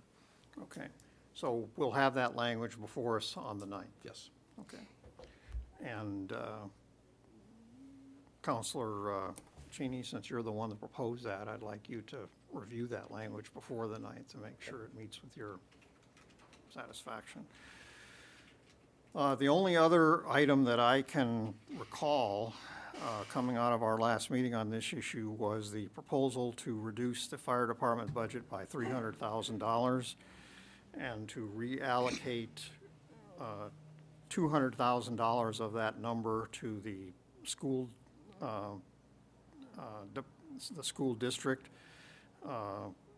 in return for reducing our pledge, if you will, to take all $500,000 of the Irwin money and put it into to a reserve account for teacher salaries. If we gave the $200,000 or some other amount to the school district budget out of the fire department budget, then the assumption there is that the city's commitment to that fund would go down by a corresponding amount of money. So if we put $200,000 in the school district budget, our commitment to the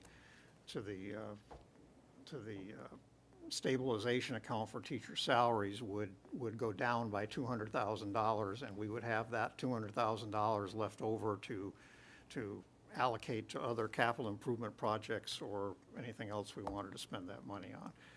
And then so that was $200,000 of the proposal, and then the other $100,000 of that proposal was to transfer to the Laconia Police Department budget with the expectation that that money would be spent on a resource officer for the Laconia Middle School. And then there was also, you have this piece of paper that was circulated to you earlier tonight. This is the proposed resolution that was alluded to at the last meeting. And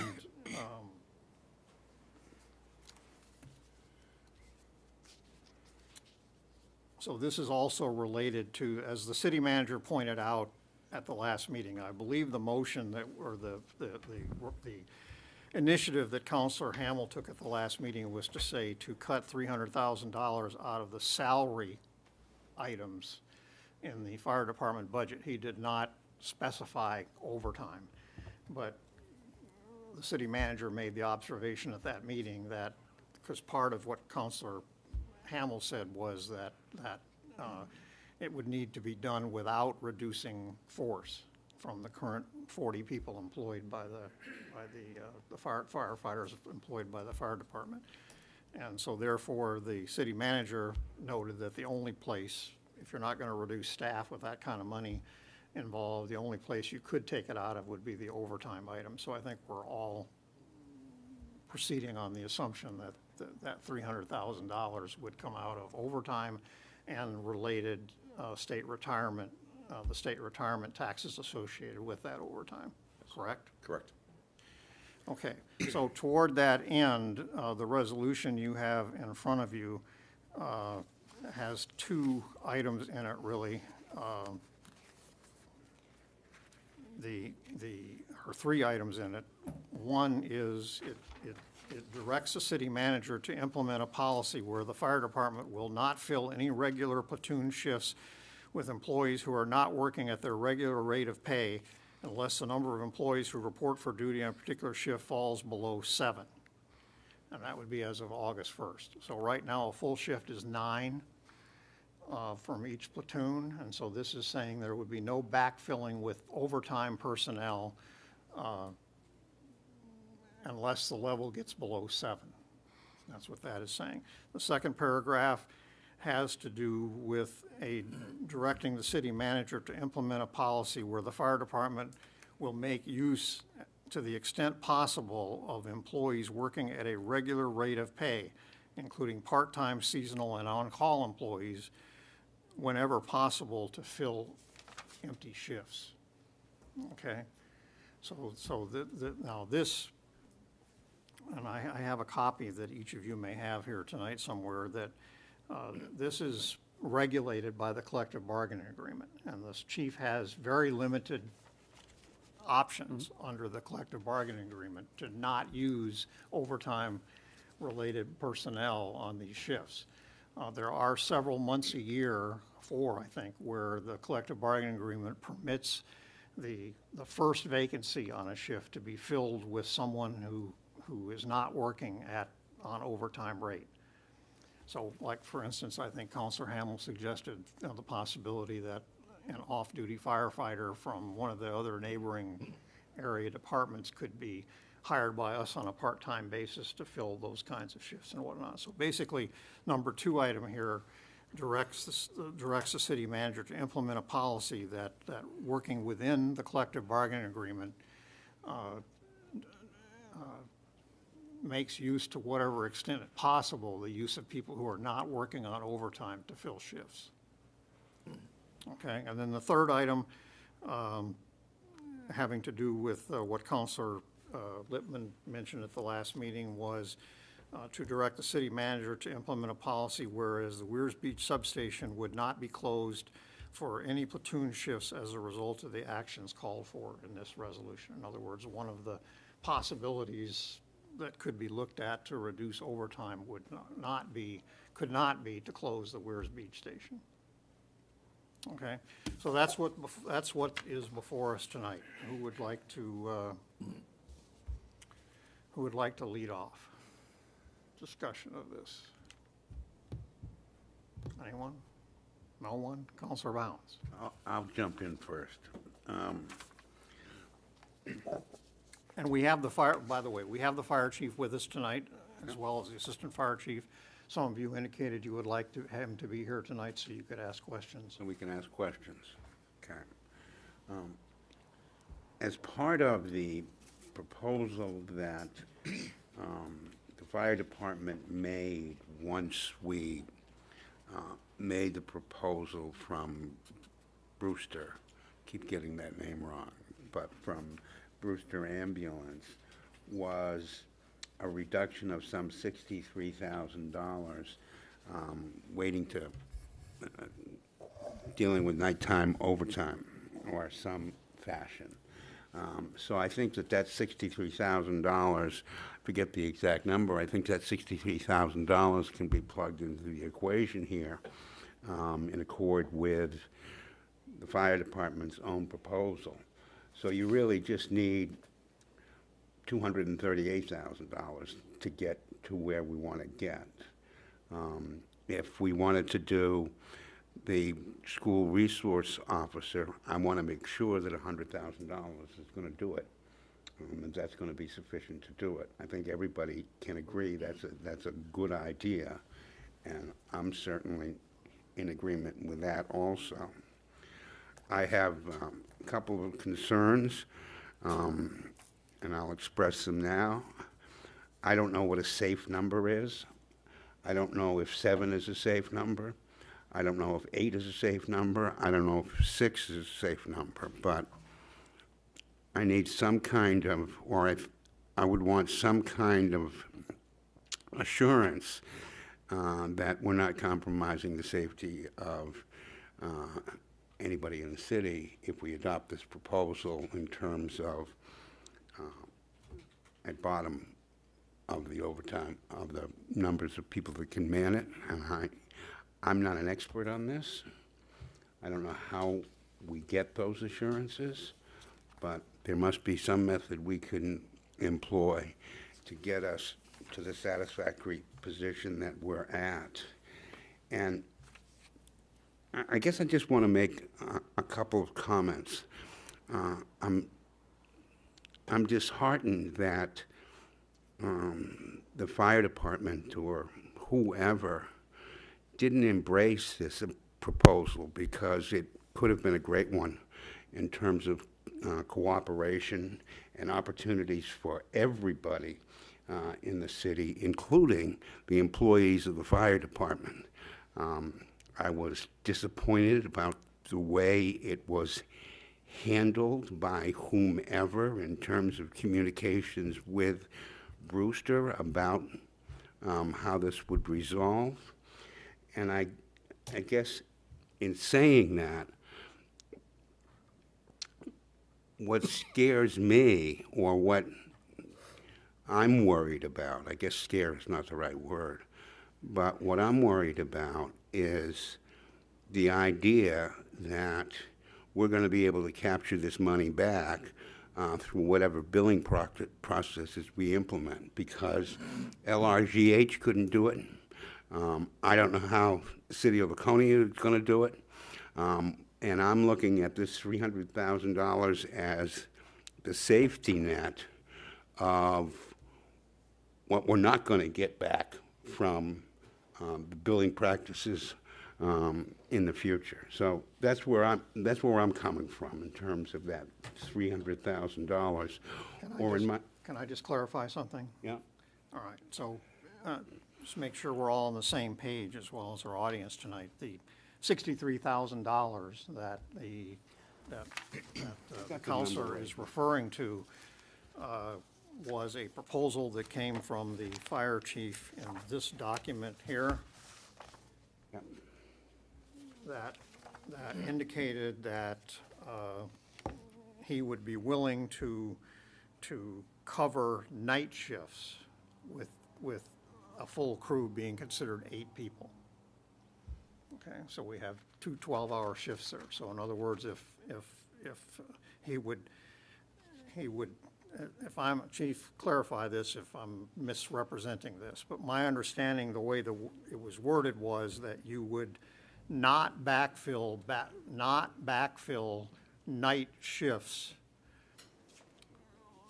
below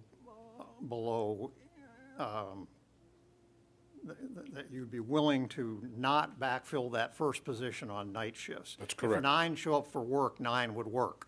But if only 8 show up for work, you would not keep it call at- somebody in to take the night shift. That's correct. Is that correct? That's correct. And he estimated the savings from that, including the retirement tax, 32%. That's not just salaries, that includes the retirement, was $63,798 by my count on this.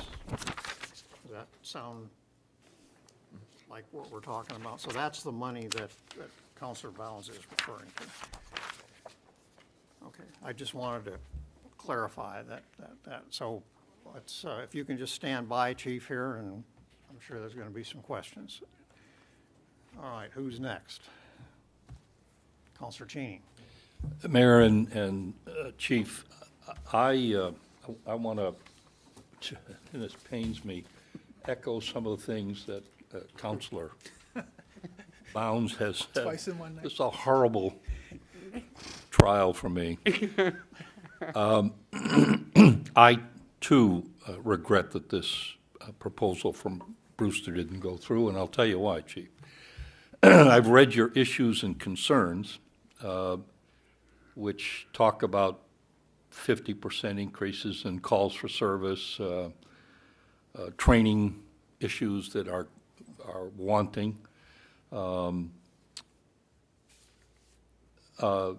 emergency recalls have increased, increase in calls within 4 minutes to the downtown area all of these increases.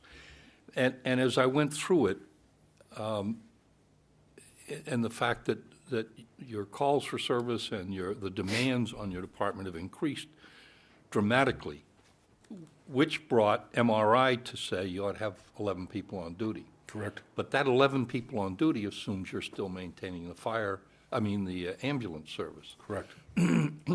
What I saw Brewster doing was giving you back some of that time. You weren't going to get all of that ambulance time back because you were going to have to respond to every traffic accident, any rescue operation, and I suspect the vast majority of critical medical calls would require some response from the fire department.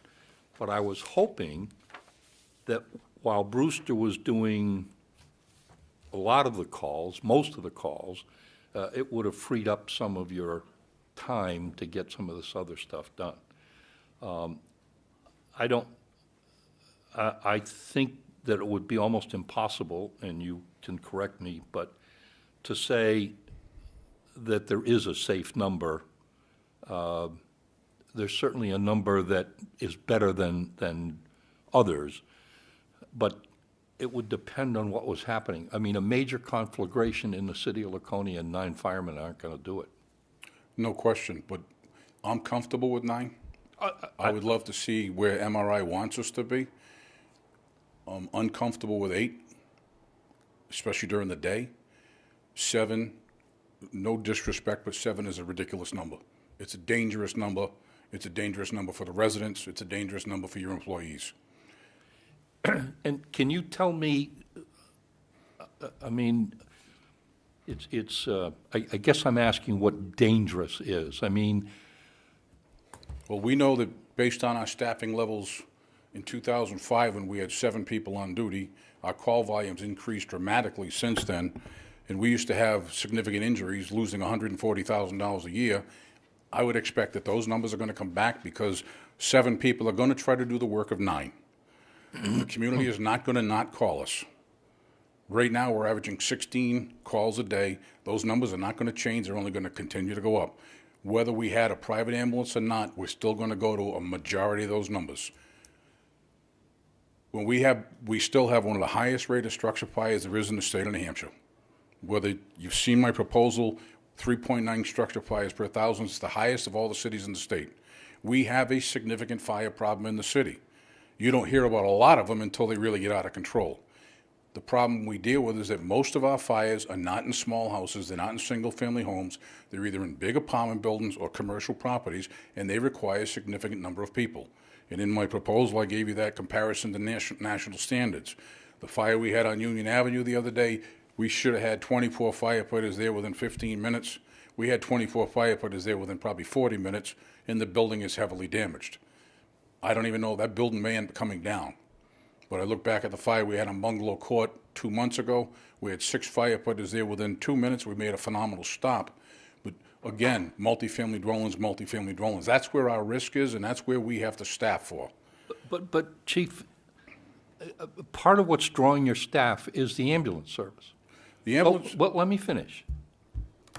If you have a major fire, you're not going to stop sending ambulances, are you? No, we utilize mutual aid to cover the city when we have major fires. Okay, so I guess when I'm asking about emergencies, what I'm asking is, you already have to have in place some way to deal with emergencies when you don't have enough manpower. And I'm not sure that, I suspect in most fires, 9 men isn't enough. No. So you have to call in other people, whether it's mutual aid or off-duty firefighters or whatever it is. I don't think the council's opposed to you bringing in people for those sorts of things. What we're hoping to, but at the same time, if there's not a fire or there's not some other disaster going on in the city, can we get by with 7 people? In my professional opinion, 30 years of experience, 24 years as a fire chief, no. If that's your decision, I will do the best I can to comply with it, but it's not going to work. We will put both ladder trucks out of service when I'm at 7 people. I won't have enough people to staff the ladder trucks. You heard my analogy of a baseball game. We got 9 people on the field. I'm going to pull the left fielder and the right fielder, and I'll leave the center fielder out there to cover the outfield. He's going to run around and try to catch fly balls, and he's going to end up getting hurt doing it. If I know and I have people available, I'll try to manipulate people and say, you move to right field. You move to left field. Now I got no infielders. You can see what's going to happen here. I'm going to lose the game. I don't lose the game. But the same thing applies with 9 men if the situation is that serious. You don't have enough.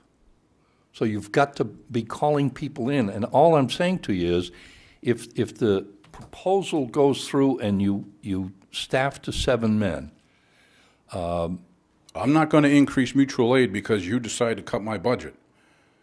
This is not a neighboring problem. This is not a Belmont problem, a Guilford problem, a Meredith problem. I wasn't suggesting that. Okay. I am suggesting that you can call people in.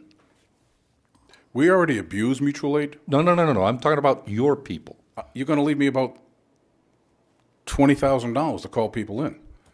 If you cut the $300,000, I'll have about $108,000 in overtime.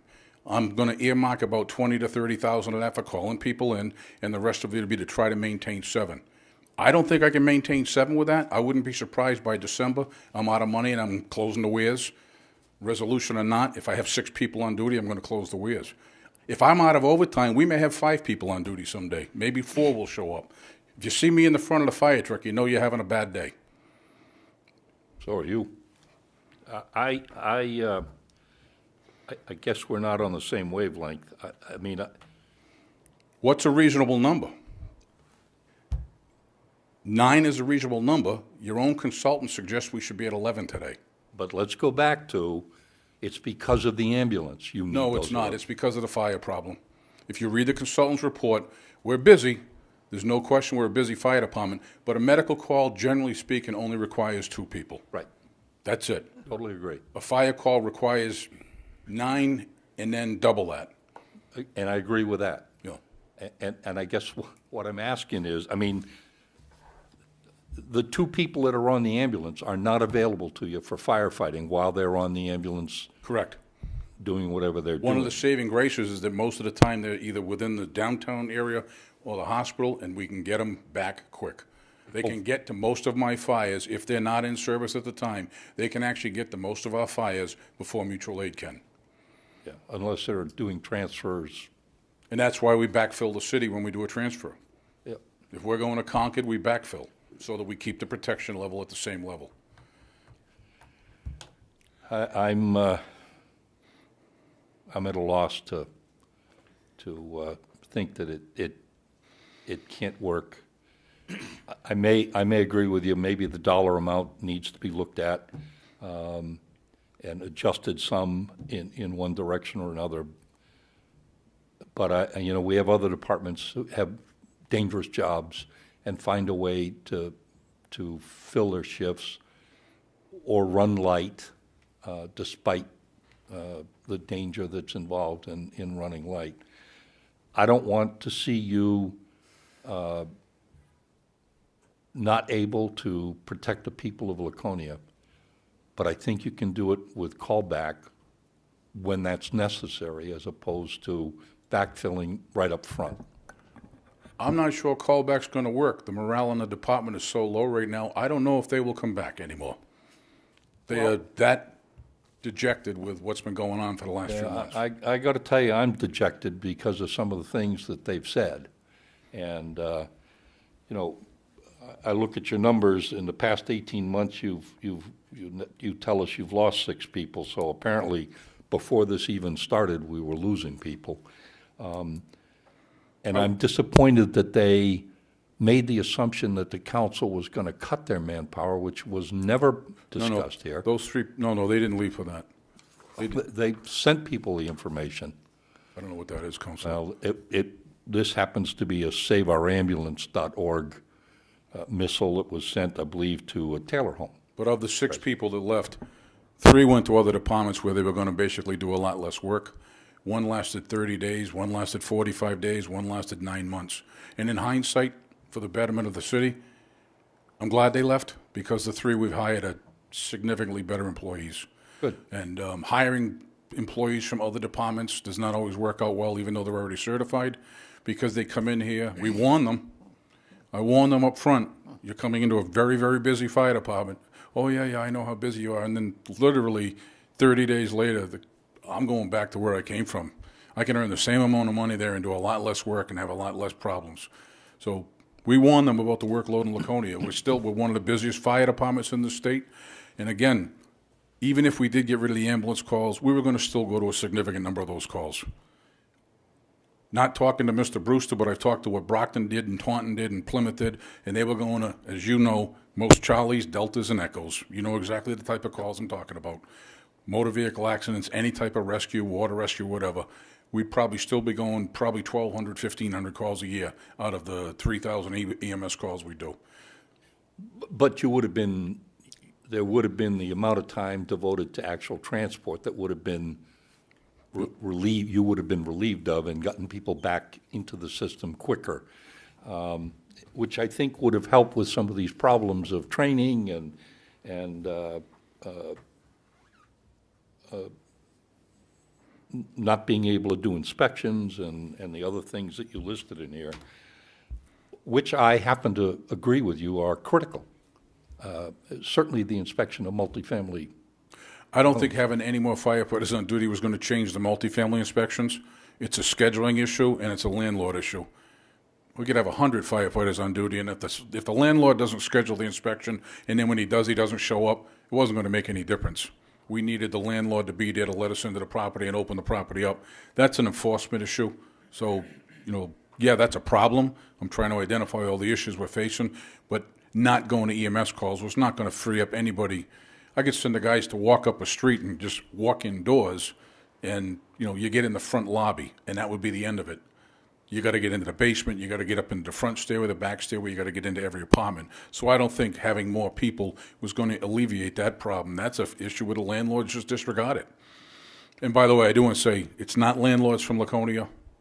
There are some great landlords in Laconia. This is absentee landlords. They have nothing to do with the city. They just own property. Well, I admire your passion, Chief. I differ with you on whether or not you can survive.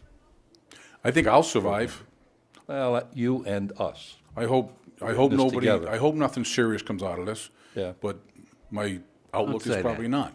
Have you got, you've made a proposal for, I'll do 8 on the overnight shift. Yep. Is there something else you can add at this point? Some midpoint between where we're at and where you're at? I mean, we're looking at trying to do the recertification training on duty. And I talked to Deputy Riley about doing that. And literally, he come up with this plan that it's going to have to guarantee that we spend every Monday doing EMS training. And I said, okay, what if it's a busy Monday? Which happens a lot. So his proposal, I think it's an act of desperation on his part. I admire him for it. He's trying to come up with all these different ways to do and that's $38,000 in recertification annual refresher training. But if we get audited and the crews are not in the building, we're going to be paying a lot more than $38,000 in penalties to the state. And they audit us frequently. Anytime we do a refresher class, they audit the class to make sure that everybody that says they're there is there. And that's one of the reasons why we do it off duty, to make sure that everybody gets the program. That's one area that we're looking at, but I really don't think it's going to work. We can't commit a whole day to it. Because if we have 5 calls, all of a sudden that day's gone. Now we're going to try to do it again tomorrow. And then you got to schedule, okay, what if, these 2 gentlemen here took the day off. Now they just missed the training. Now we got to try to schedule them back into the training. The simplest way to do the refresher training that's required by law is to bring them in when they're off duty, so they're not worried about going to calls. Going down to 8 at night, we ran pretty much most last summer, and we've been running since April right now, and we're getting busier and busier. And what's happening is the Weir station is now picking up more and more calls downtown. If we drop down to 7, the Weir station will start opening at 7 a.m. They'll probably either be in the fire truck or the ambulance, and they'll be coming downtown when we start having multiple calls. Could I interrupt you for just a second? Certainly. Because I think there's a misconception floating out there that I want to clarify. The policy as it's being proposed, right or wrong, does not say we're lowering the shift from 9 to 7. It says we won't backfill below 7.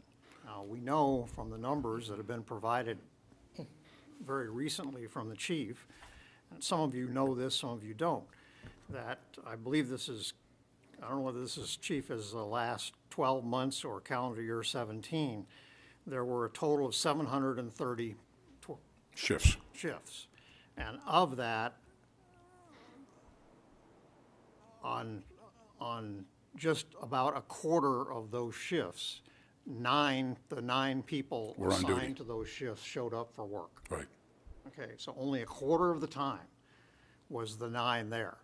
But under the policy, assuming that percentage held, we would have a crew of 9, 25% of the time, Correct. correct? Yes. So those wouldn't be 8-member shifts or 7-member shifts. Those would be 9-member shifts, 25% of the time. So then the next question becomes, okay, so we know that 75% of the time, at least one person is missing. And right now, the policy is to backfill that position with somebody on overtime, or backfill those positions. We haven't been doing that for the past couple of months, and we didn't do that last summer. Just for the night shift. Correct. Right. Actually, right now, During the day, you right were now, backfilling right now, night. we're going day and night.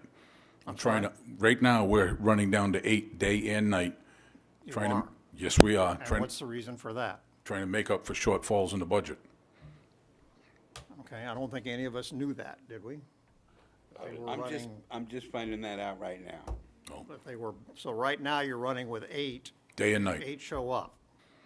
Okay, so let's pick a number on a, I'm gonna start with a bell curve and for what it's worth, just to get the discussion going. So if 25% of the time 9 people are there, let's assume, for the sake of argument on a curve basis, that 25% of the time there's 2 or more people missing.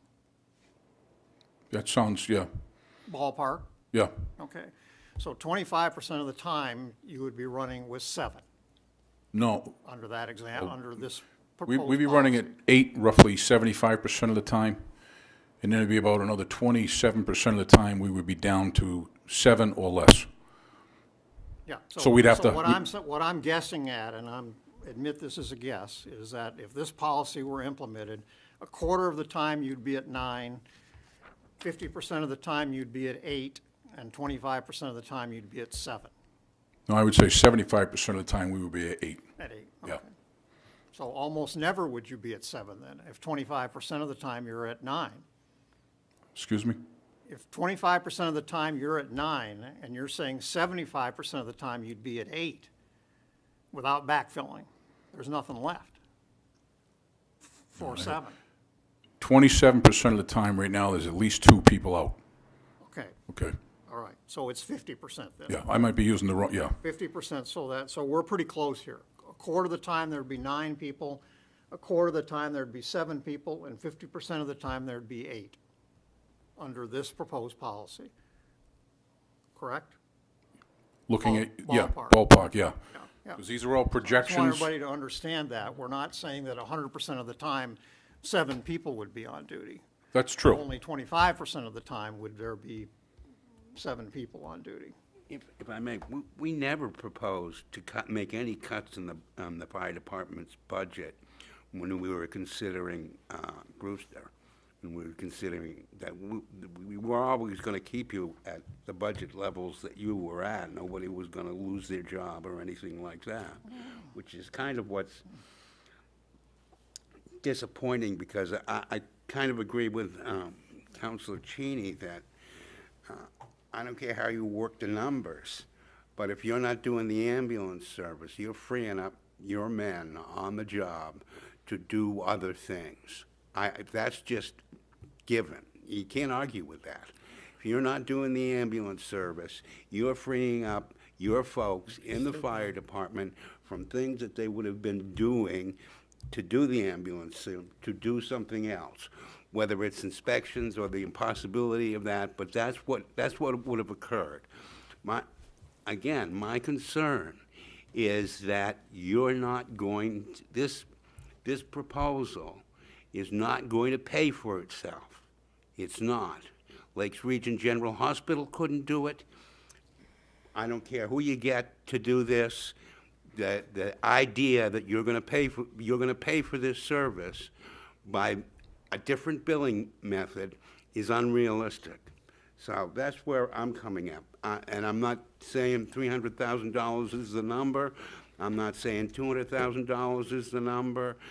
I know that you've already told me $63,000 is a number. I'm very confident that at the end of the year, we will probably turn over a profit to the city. It may not be a huge profit, but we need to do $1,025,000 to cover the cost of taking over the ambulance. I don't share your confidence, but I understand. Let's give someone else a chance here. Who? Councilor Haynes? Chief. Yes. Private ambulance service, a car accident, you respond anyways. And there are other situations where you respond even with a private, right? Yes. Okay. I have some other comments, but I just wanted to clarify that, you know, we were freeing you up to do other things. Well, that's not necessarily We were probably true. still going to go somewhere I to understand. about 1,200 to 1,500 calls a year. I understand. Yeah. Councilor Lippman? I'd like a piece of information based on what you were saying, Chief, and you're probably not going to run it off your head. And you were just describing how you were running the last couple of months with 8. 8. Yes. In terms of what the mayor was saying, there's a certain percentage. You're running roughly a quarter at 9 currently. What would the budget, I assume the budget that's in our green books is based on what? That's what I want to, is it based on running 9? My budget or the manager's budget? The manager, the budget that's the manager's budget, what is the staffing pattern that's in our green book? I think in the manager's budget, it would have allowed us to maintain 9 during the day and 8 at night. So I think when the chief budget is on the chief's column, he's obviously putting in for an average of days that each employee would be able to take off, who vacation time, sick time, personal time, and the training line item to have, you know, uninterrupted time for the training. The holiday pay, as we know, is a set number, and that gets paid regardless. So the cuts that I made to some of the overtime, again, probably as the chief said, aligned it with running down to 8 in the evening shifts, or in other words, not filling that first vacancy if there was a vacancy on the evening shift. I guess what want to understand is what's the difference between what's in your budget and what you're running the last 2 or 3 months? Annualized. If you were to run year-round, never not filling, would what's in my budget In other words, work for you? you've been running at a certain level that's below what's in the budget book. Not your ideal scenario, but not one where you're saying the type of things you were saying earlier. What would that number look like? And you might not be able to answer it right now. Yeah. One of the problems we have is, I can't predict who's going to be in and who's going to be out. I can limit vacation time, but sick time, funeral leave, jury duty, you name it, it happens. You could have limited to 2 people a day, you could still have 5 people off that day. So you still need to backfill for 3 positions that day if we wanted to do a 7-person minimum. And I'm giving you estimates based on every 4 years I reevaluate the numbers. And actually, I'd like to give this to you, please. So when I submit my overtime, I put together this schedule, and it identifies exactly where I anticipate the overtime is going to go for the year. And just real quickly, when you get it, you can see where I'm anticipating the overtime is going to go. I don't make these numbers up. This is all based on averages. Yes. So I guess the other, one question was asked in terms of what could you do, right? So and I know fire service is different than some other things, but in terms of, my experience working, staffing in a 24-hour type of operation, not quite the same as the fire service in terms of the fluctuations. But different staffing patterns that we would necessarily put in place and different incentives resulted in fewer replacement hours at overtime levels. You mean like create a day shift? You know, that sometimes, again, you have to, it depends on your volumes and the variability of them, but, you know, there are different staffing patterns. You know, we do 24-hour shifts or do we do 12-hour shifts? You know, when you lose a person on a 24-hour shift, it's a different impact. And I know there are other issues that you have to take into account. I'm not making a recommendation one way or the other, but I guess what I'm trying to tease out here in terms of, you know, one question which I'd like for you guys to come back with on, and the second one is, you know, with looking at some policy changes, what can we do to improve our efficiency relative to, you know, having to use overtime for purposes of replacement time. And I understand there's certain things there's vacation time you have to allow for, but there's other times that can be managed in an operation. Again, I'm not a fire service expert, so, but, you know, other techniques in terms of staffing patterns that other departments use that we don't use currently. You know, when you look in the budget package I gave you, seems like it was 6 months ago, but, you know, I show you the consistency in call volume by day of the week. There's no inconsistency. Every day is just as busy as Friday and Saturday. So you can't not run down on those. The time when it's the least busy is generally after 11 p.m. I'm getting in at the need to call in for replacement people for reasons other than planned reasons. Like, you know, you can plan for a vacation. It's the stuff that happens last minute. And, you know, depending on whether you're, and again, I'm using a different industry analogy, whether you run 12-hour shifts, 24-hour shifts, or 8-hour shifts can impact upon what the impact of losing a person on a shift means. Just for the record, when a person takes a shift off, it's 12 hours. It's not always 24. We split the time off into 12-hour blocks. So if they take a day off, it's 12 hours. If they take 2 days off, it's 24 hours, but that would be no different than if they took Monday and Tuesday off. If they take a sick day, that's 24 hours. I mean, obviously, they're out sick.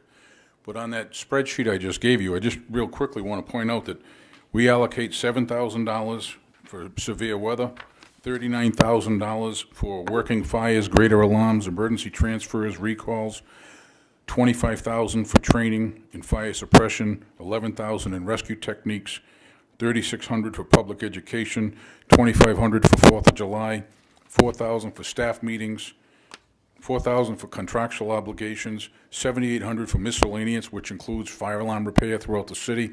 Even though that's not overtime, it comes out of this budget.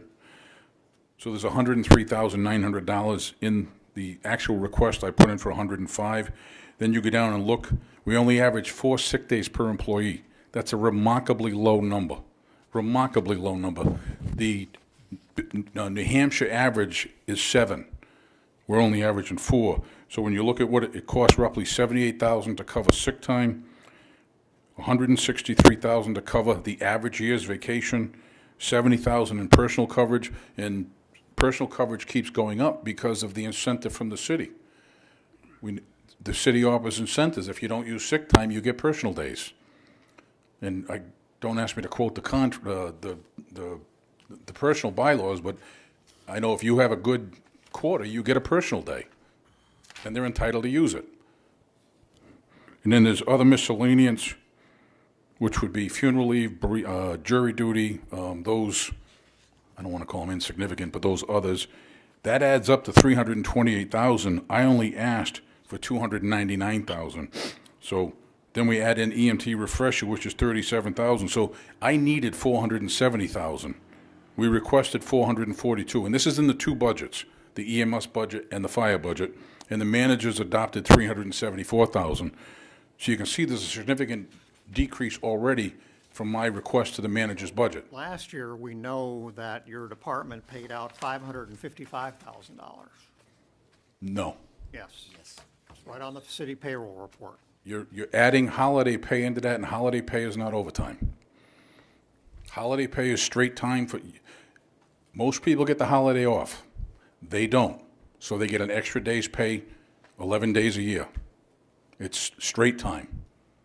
Most other, Public Works just doesn't come to work tomorrow. 4th of July, Public Works doesn't come to work.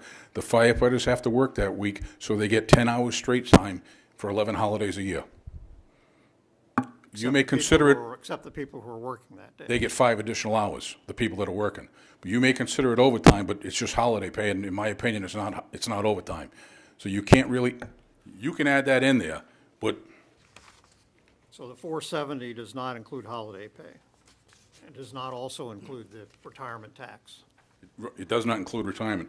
Last year, the overtime for the city was $247,000, not including fireworks details, not including Pumpkin Fest, not What, say that again? including fireworks Go details, back to the number again. $247,000. Was how much, was what? The city's overtime. You're adding in, you're adding in the hospital's overtime, which is a Yeah, business. we have to, because we're paying it now. Now you are, but you weren't last year. Well, but the W-2 form that I'm referring to, the 555, that includes. But you're also adding in Pumpkin Fest, Motorcycle Week, fireworks details. Yes? We don't pay for those.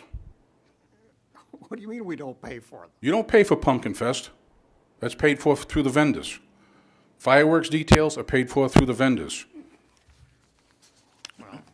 Motorcycle Week is paid for through the vendors. That's one way of looking at it. It's not city overtime. You're saying that there's some offsetting income. Yes. Right. Kind of like the details the police department works. We have a fireworks detail this weekend. It's going to come in as overtime. The state law requires they be there. And we got to pay a 32% tax on that. She charges that to the fireworks detail, To the what? the fireworks shooter. There's a rate that's set, that inclusive of all the costs to the city to pay that employee, inclusive of the retirement. So it's a billable rate, just like with the police. If you get a police detail, there's a certain amount that the police officer is paid that covers, and then there's a cost that's charged to the vendor for each hour that somebody is there that includes all of the cost that it would be for that detail. Yeah, I mean, I understand, but the message seems to be here that somehow this is free, No. and it's not free. I know it's not free. You know? This is an expensive business to protect the people of Laconia. Well, Mr. Mayor, I have a work philosophy I've had for 24 years. It says, what is in the best interest of people we serve? And my job is to do what I can to make sure we protect them, get to them as quick as possible, and keep our employees safe at the same all time. right, so, fine. I'd like to address that issue briefly here. And this goes back to what Councilor Bounds was saying about he'd like to find the mythical safe level, what's safe. And you know, I think that's a quixotic journey you're on there, but I'd like to offer this for the sake of comparison, because it keeps rattling around in my brain, and I frankly don't get it.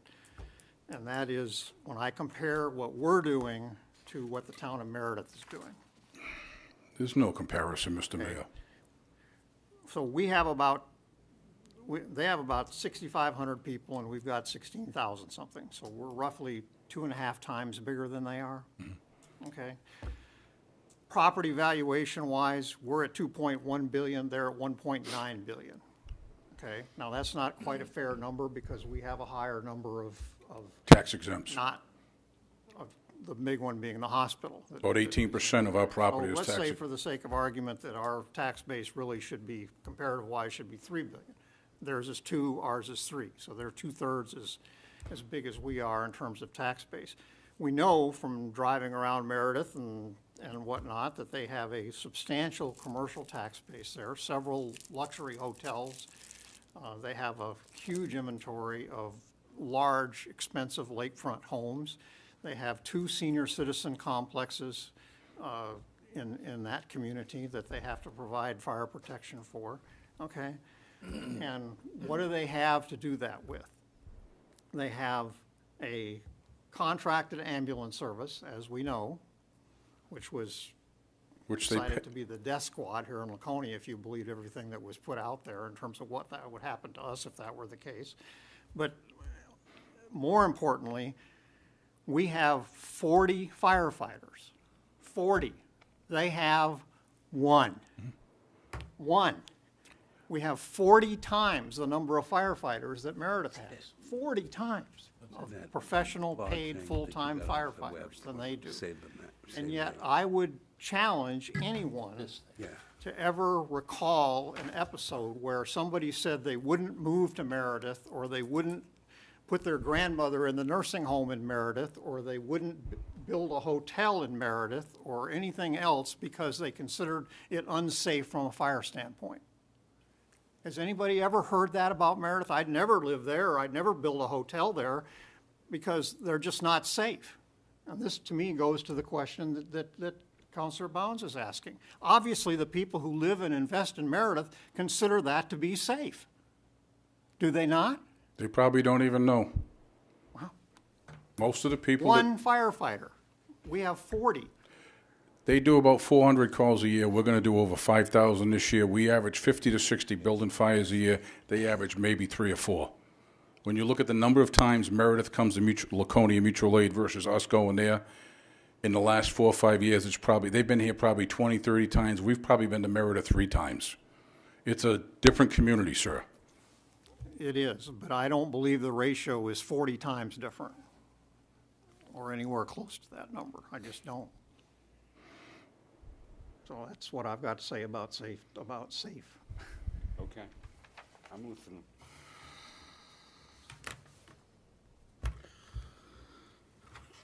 Chief, there's a couple of things I'm concerned about. The first thing is, and this is, it really has concerned me, is the theory of us against them, meaning us against the firefighters. I don't know how to break that mentality, but I don't have any access to grind. I don't have anything. I feel the same thing as you do, to make sure that this community is safe. I think there's some financial constraints that we need to put in place. Okay, I think we need to give you a number. I don't have a crystal ball. I can't tell you. Okay, so maybe we're just apple pie in the sky. Okay, this counselor is not in favor of making you have to contend with the fact that you can only have 7 men in the whole work. I want to give you a figure. I want you to live with that. See what you can do the best you can. That's where I'm coming from. My suggestion then is to approve the city manager's tax cap approved budget. Councilor Hamel, you want to weigh in?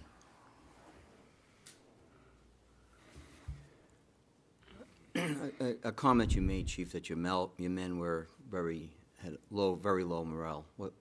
Why? Well, they love doing what they do. They care about what they do. They take tremendous pride in providing phenomenal emergency medical service and being great firefighters. And they see you wanting to take that away from them. That's what this is. You wanted to take their work away from them. They love doing what they do. Okay.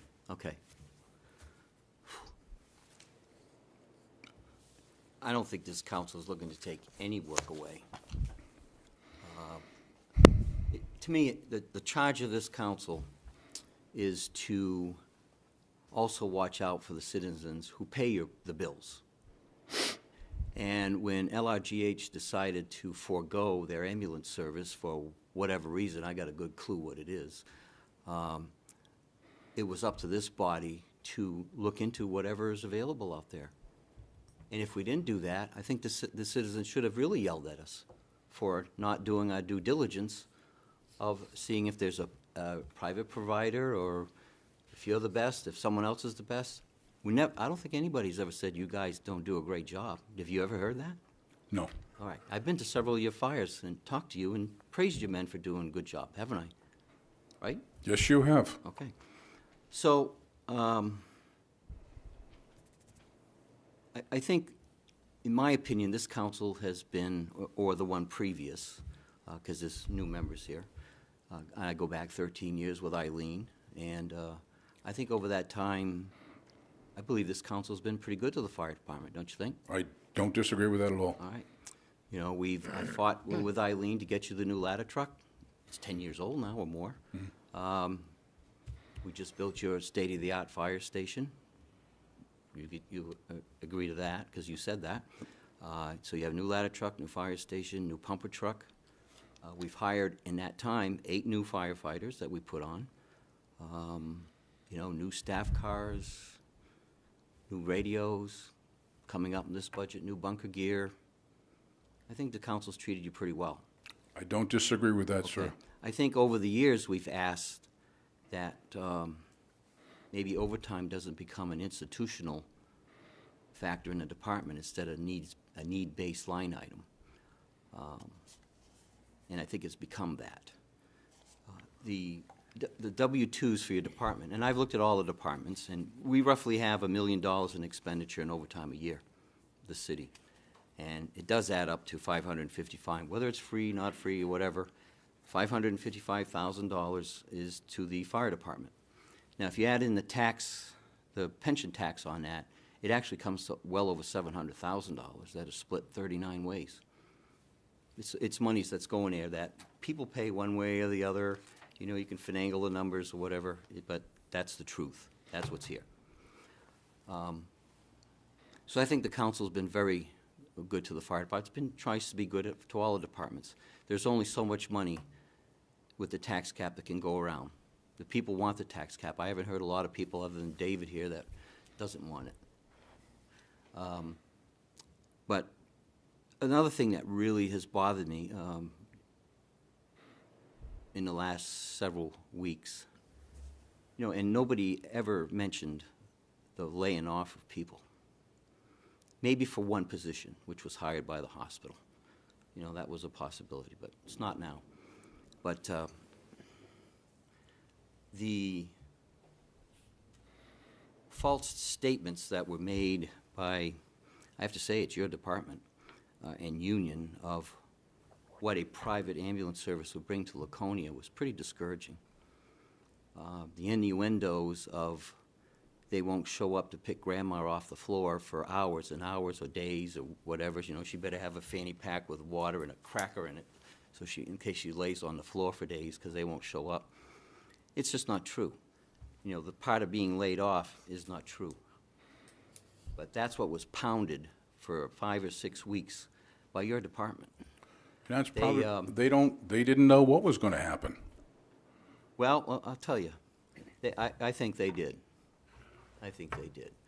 As the department head, I didn't. The innuendos made that a private ambulance service is just pathetic, like if Barney Fife was going to show up driving the truck, is ridiculous. And that's what they did. And they said that they wouldn't respond, that the quality of the people would be less than adequate. They wouldn't be ALS, they'd be DLS, is what basically they said. And retired firemen chimed in on the same thing. It was in the paper. I don't want to say names, because I don't have to. You know, you read it. So, you know, I think what's wrong here is that your department, through its downshifting of inaccurate information, denied the citizens of Laconia, the residents of Laconia, all 17,000 that you want to protect, the opportunity to have a public hearing with this company, face-to-face like we're doing right now. You denied the council that opportunity, and you denied yourself that opportunity. We could have sat here as a group, you, us, and the owner of that company, and asked them all the questions we wanted to. How many ambulances are you going to buy? What quality are they? What's the quality of the men? The equipment, the supplies? What can you offer the city at zero charge?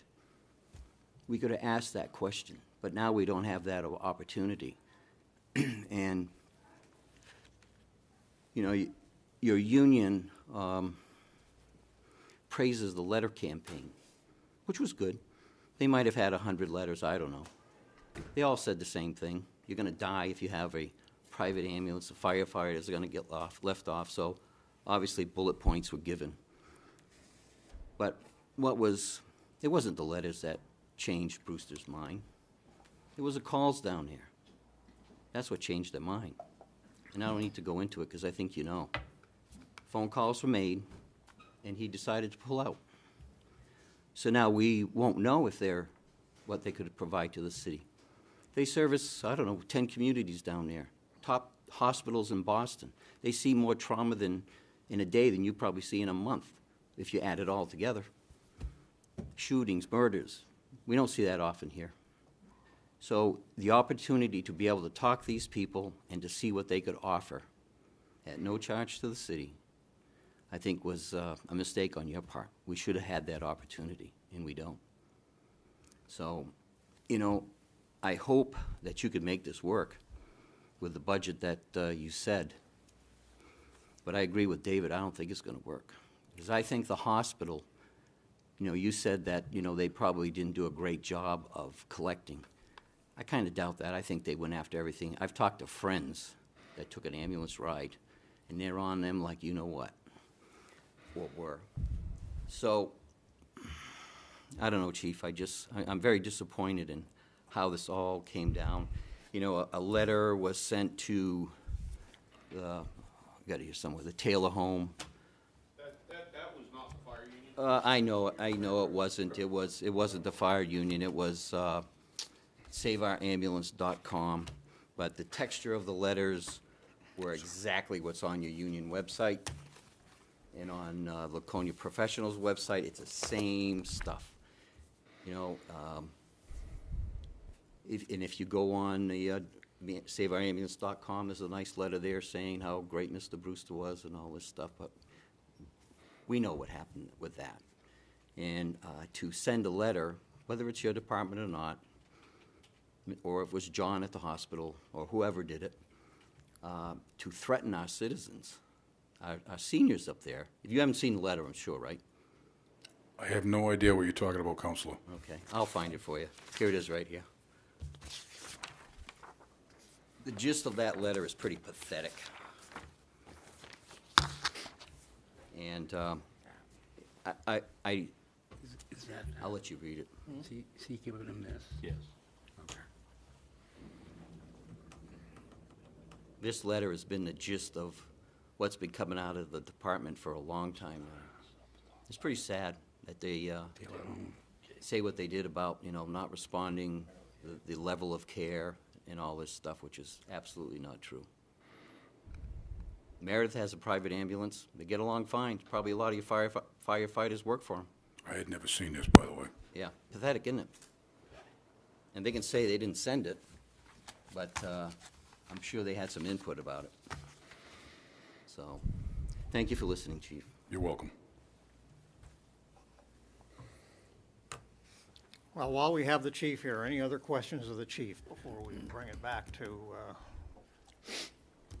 members of the council? I guess I have a concrete question, which is, I don't think answerable tonight. I'd like to know what we've been operating under the last 3 months and what that looks like as a budget.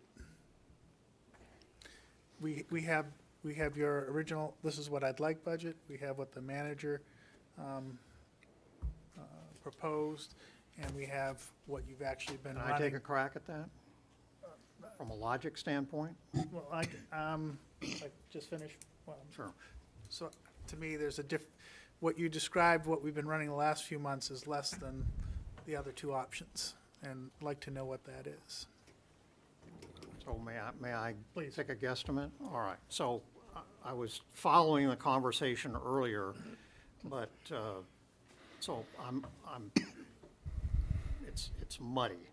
But if I'm hearing the city manager correctly, I'm guessing since he reduced the request that the chief made for the various overtime components, that he was taking into account to some extent when he put his budget together that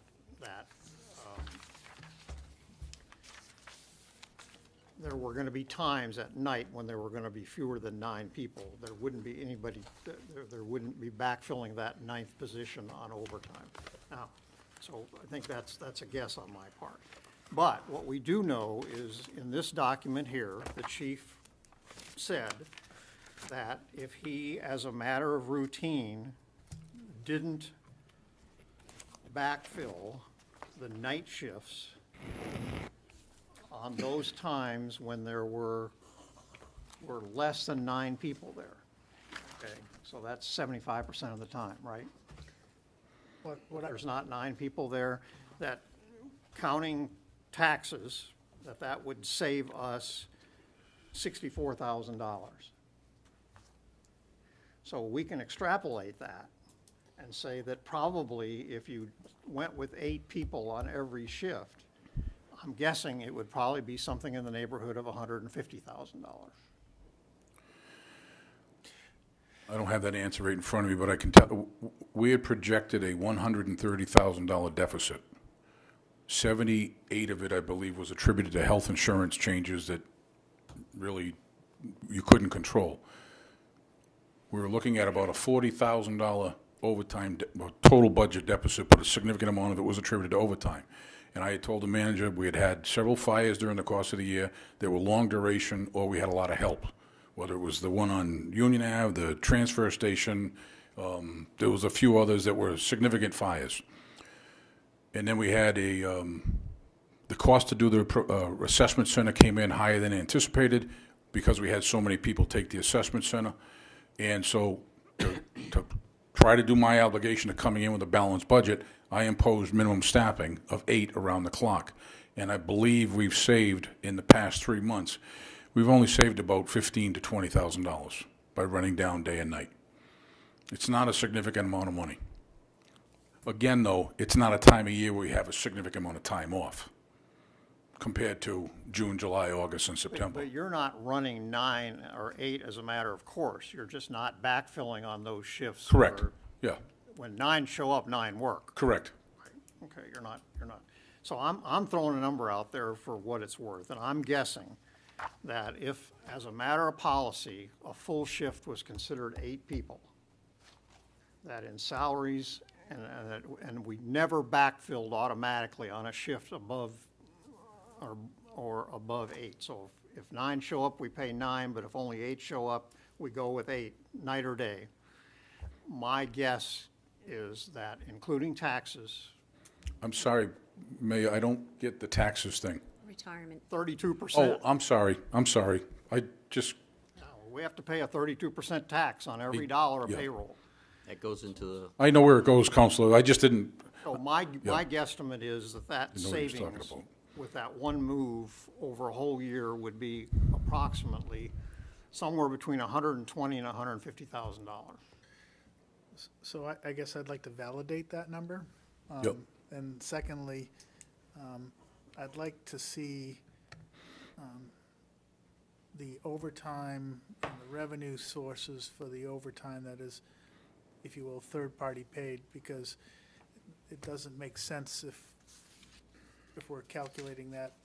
We don't have that all sort of netted out. I mean, I think we need breakdown of that, if you will, equivalent to like the police detail kind of thing, so we can get a more accurate picture of what is there and whether all that's being recovered or not.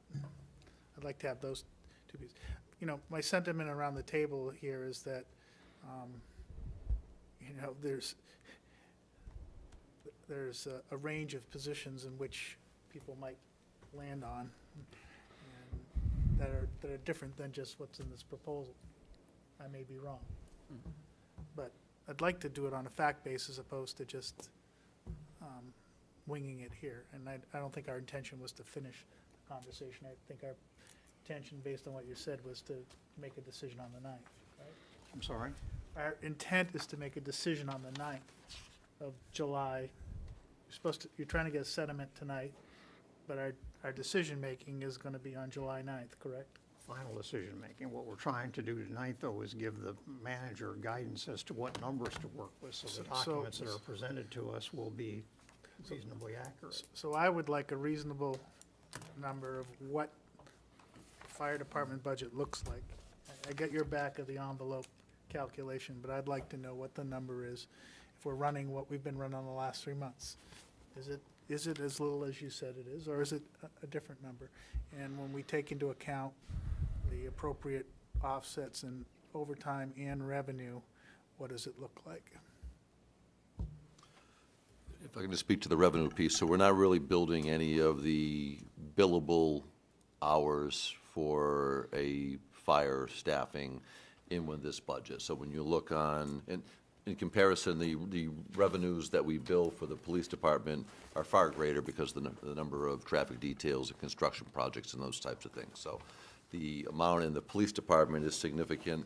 What we get for reimbursables for the parks and recreation is up there. If you look on page 55 in your budget book, you can see that when we bill out for cost of parks and recreation and facilities, you know, it's about a $20,000 revenue expectation for various facilities and/or staff people to help cover some of those events. When we look at what's being billed out for the police department, we're estimating $125,000 that's going out. The fire number is really not a significant revenue driver in that, so it didn't even warrant being in there, nor is that overtime. So the chief is correct that the overtime is coming in through his budget for those items. The revenue, when we do charge for it for, you know, an extra ambulance when there's a triathlon that's required, or for a fireworks display where state law requires it, or those types of things, they're few and far between. So the revenue generated there is on page, I was going to say, on page 83, you have the actuals for the police. It's netted against theirs because there's no budget line item Yeah. for the extra duty. So it's not a huge driver on the revenue side, but the chief is correct. He is absorbing that into the budget side. So, you know, we're talking about changes here that, let's understand what they really are. I mean, you know, maybe not everybody's comfortable at 300,000.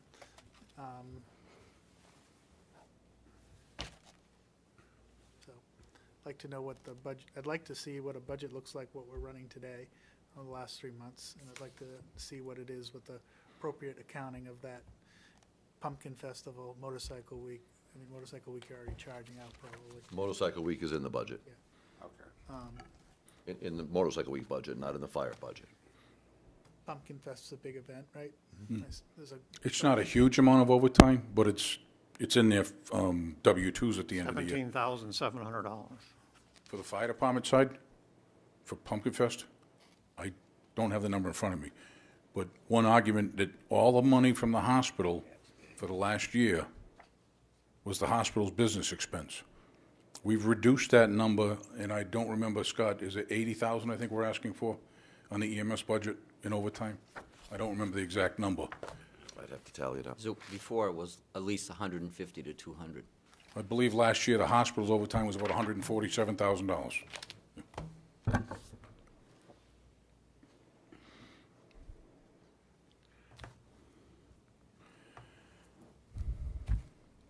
So in the EMS budget, there's 81,000 for overtime, not counting the 17,000 for holiday pay, and not including the 38,000, which is targeted to be the off-duty recertification for EMTs and paramedic time, for the reasons the chief had stated of trying to do that while you're on duty and being able to facilitate a full day's worth of class without people being called out is not realistic. So those were the breakdowns for what's in those either No, and I overtime, think holiday what- pay, and training. And Counselor Lippman, please correct me if I'm taking your name in vain here, but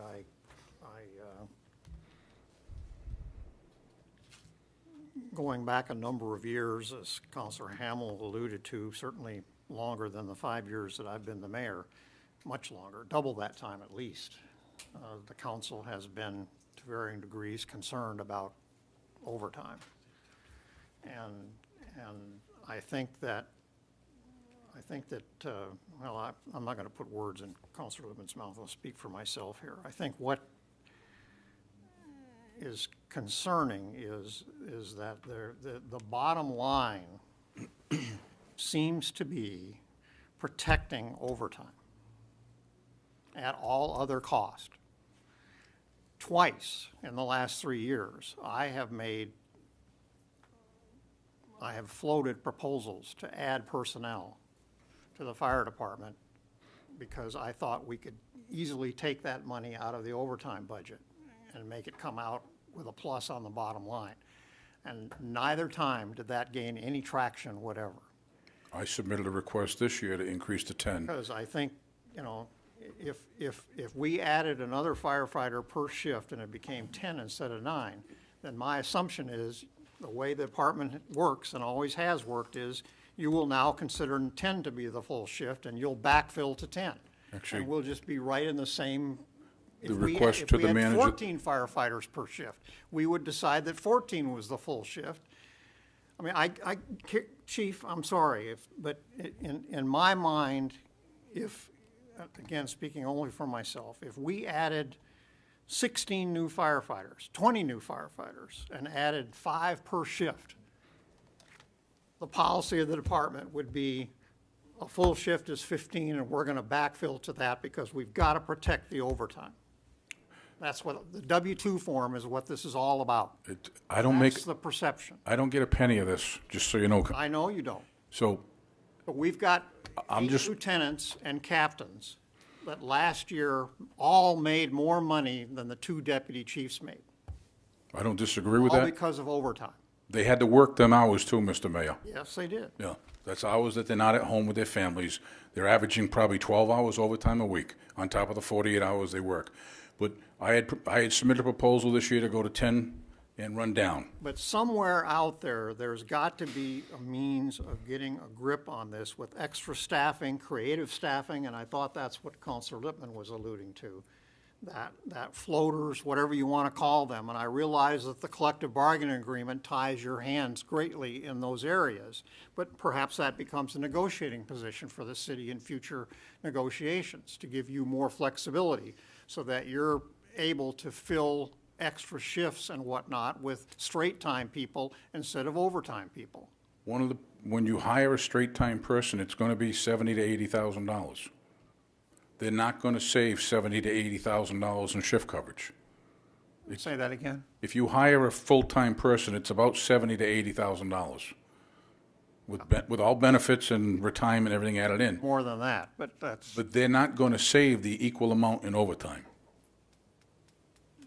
Nobody's asking that. Okay, so you still need some overtime. You got to. Yes. I had offered to go to. And I think this is what Councilor Cheney was alluding to earlier. I don't think any of us object to paying overtime when you've got to call people in for an emergency. What we're objecting to is the institutionalizing of overtime and the structural overtime that's built into your budget that's not tied directly to any emergency. It's tied to being able to do the job 365 days a year. We all do. I mean, again, I would say to you. Training on overtime is an example. I mean, can you imagine a company out there saying we're going to do all this training, but it's all going to be on overtime? I mean, that's just. We do over crazy. 3,700 hours of training on duty. Last year, we did 3,700 hours of training on duty at no cost to the city, except for straight time. They were on duty. Yeah, So we do a tremendous amount of training on duty. Some training, for an example, when I try to send them out to do a drill, a full company drill, I want them to be able to go focus on the drill, and I'll call 4 people back. I'll put 2 at the center station, 2 at the weir station. Generally, it's about a 3-hour drill, so those 2 people can cover any calls that come up downtown or the weirs, and then the 9 people on duty can go do a drill. If there's something serious, they have to drop everything and go to that call anyways, but hopefully during that time, there's nothing serious. Those are some of the proposals that we were trying to fund. I'm not paying 9 guys to go train. I'm only backfilling and using 2 people or 4 people to do it. And sometimes, depending on where the drill was, we wouldn't even cover the weir station. Councilor Hamel? Ken, I think this council is very willing to work with you. I think what we're asking is to go back and to really see what you can do. Just the thing of saying, I can't. If George Washington said we can't, we wouldn't be America. If Benjamin Franklin said we couldn't, then we wouldn't have a lot of things, okay? So the can't thing is, you can't say that. You got to be able to go back and say, let's see what we can do. And I think we would be willing to work with you on that. But, this council has, over the years, heard so much that you know, we'd ask you, well, how's this going to be paid for? And the immediate answer was, the hospital's paying for it. We've heard that a lot, have we not? You know, when you brought on your drug officer. Yes. To help out, he was working maybe a month, two, I don't know. And I said, well, how's that being paid for? Is there any overtime? And you said, yes, it was about $1,000, but don't worry, the hospital's paying for that. He's done July 1st, just so you know. Yeah. Well, you know, what all this has turned into is we've killed the golden goose up there. That's what's kind of happened. So I guess we're asking is, you know, because that's now going to revert back to us, the city. Actually, I've told him that depending on the budget, it's done. Yeah, well, right along, this is my understanding, I could be very wrong, but I was told this by the chief of police that Eric Adams, there is no overtime. He manipulates his shift, so there is none. He never has any. So I don't know if that's completely true, but that's what the chief told me. So right away, your guy gets overtime. You know, instead of maybe doing the same thing that they would do and manipulate the shift, so he works. When he works, he takes care of his patients or whatever you want to call them. But it's just overtime, overtime, overtime. And, you know, we've kind of asked that, you know, get a grip on it. And over the years and years and years, it never happened. So you kind of left us in a position where, you know, maybe we need to do something more. I'm very willing to adjust those numbers, you know, and do what we need to do to make, you know, we don't want nobody hurt, obviously. Mm-hmm. What good is that?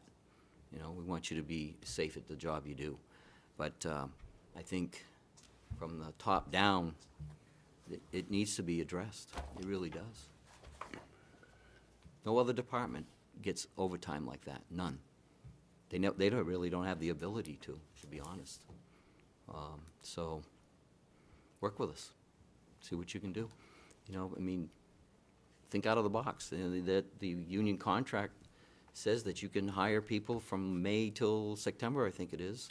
It actually says I can hire a person from May to September full-time, and then they can fill vacancies. They can fill vacancies or whatever. I'm having a Well, hard time maybe hiring a Laconia could person. be the first to think of something, you know? I mean, you're chief of Belmont. Maybe a guy that's off duty there, got a shift open here, maybe they could do that, you know? I'm sure your union won't like it. But I'm sure they'll have something to say, but, you know, we've got to think of these things, you know? But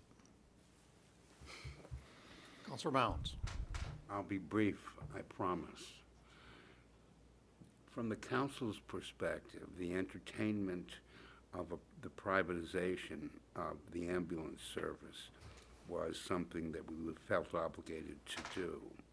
It was never anything but good feelings towards the fire department and the folks who we pay to work here in the city of Laconia. It turned nasty, not because of anything the council did, but from other sources, like that letter you read and all the letters to the editor. We have been friends to the fire department, to the firefighters, and to you. I continue to want to do that. This is not us against them. Please don't talk to me about how demoralized your folks are, because demoralizing doesn't come from us. I need you to find out what the source of that is. But nobody on this council intends to demoralize anybody on the fire department. We are all looking out for the best interests of the city of Laconia, just like you and every firefighter should be doing. If we had done that from the beginning, we might have had a resolution here that everybody loved. But that's not the game anymore. Please, don't take this as demoralizing, you know? I've given you a lot over the years because I think you deserved it. So I don't want this to be a fight, but if you want to make it us against them, I guess I can't do anything about it. Thank you. You know, I got one more quick thing to say, if I can, because we're getting close to 10. But what is mind-boggling to me is 10 of the biggest cities in Massachusetts and their firefighters get along with this company, work hand in hand, all the time, 365 days a year, 24 hours a day, work with them. We've called those departments, talked to the chiefs. I didn't, but through the city. Not one chief had anything bad to say about this. Matter of fact, they just could not say enough how good they were. I agree with you. And so why wouldn't that work? I mean, you're talking Boston, millions of people. Actually, millions. Brewster doesn't do Boston, but Well, but the departments that do have never known any other difference. And it was perceived here as these guys were going to lose their jobs. I'm sorry, that's what the perception was. well, I don't know where they got that.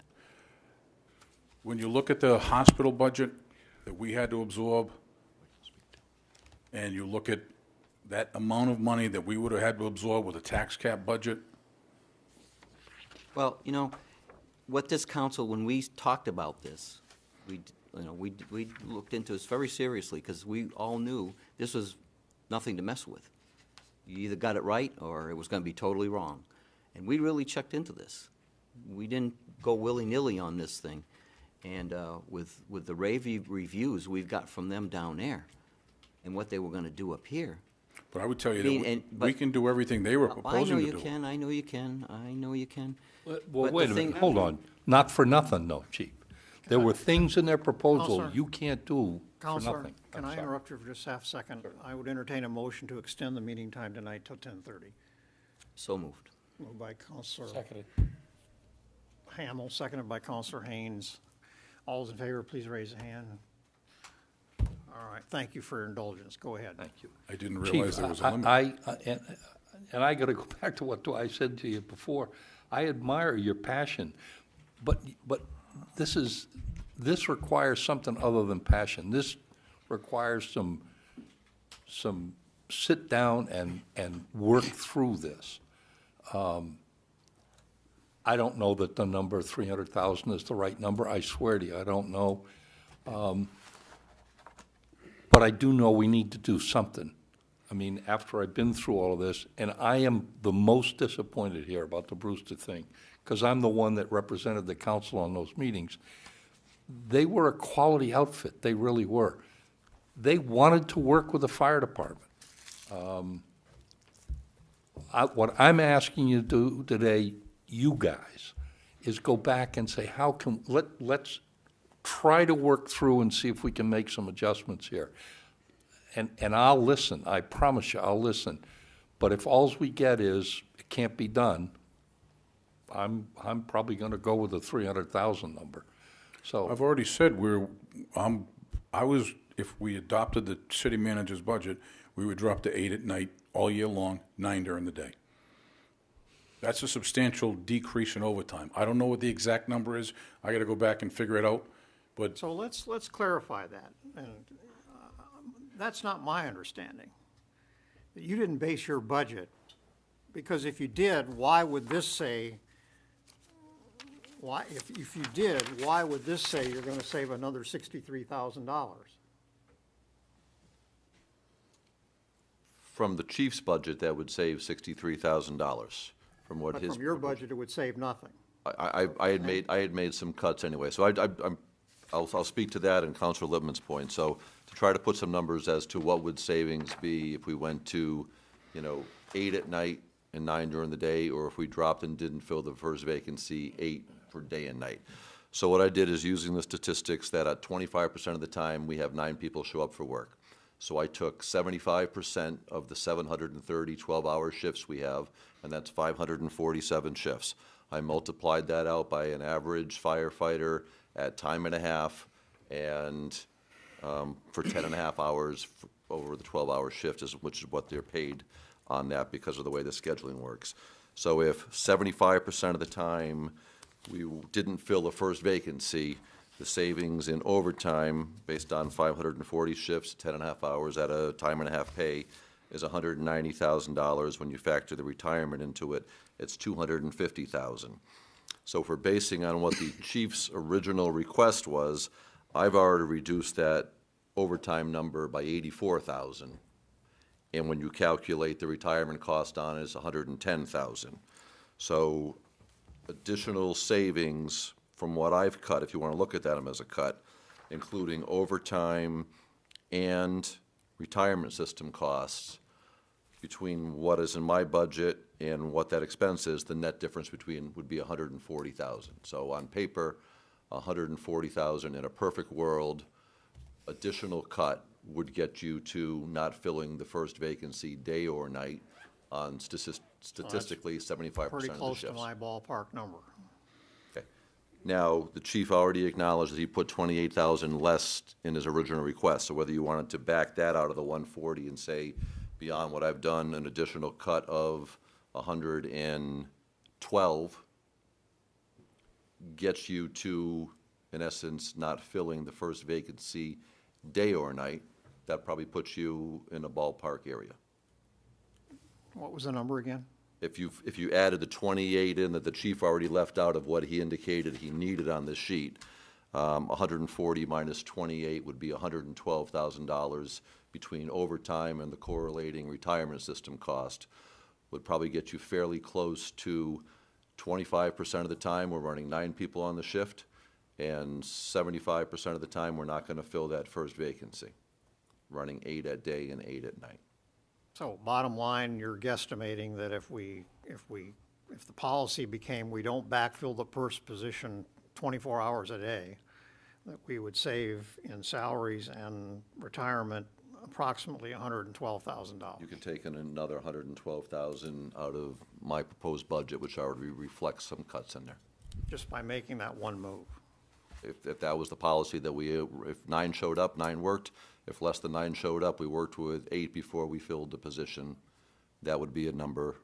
So is that good enough for you in terms of what the number is? It's helpful, I think, to the discussion, sure. So that's just that one move, nothing else, just that one move.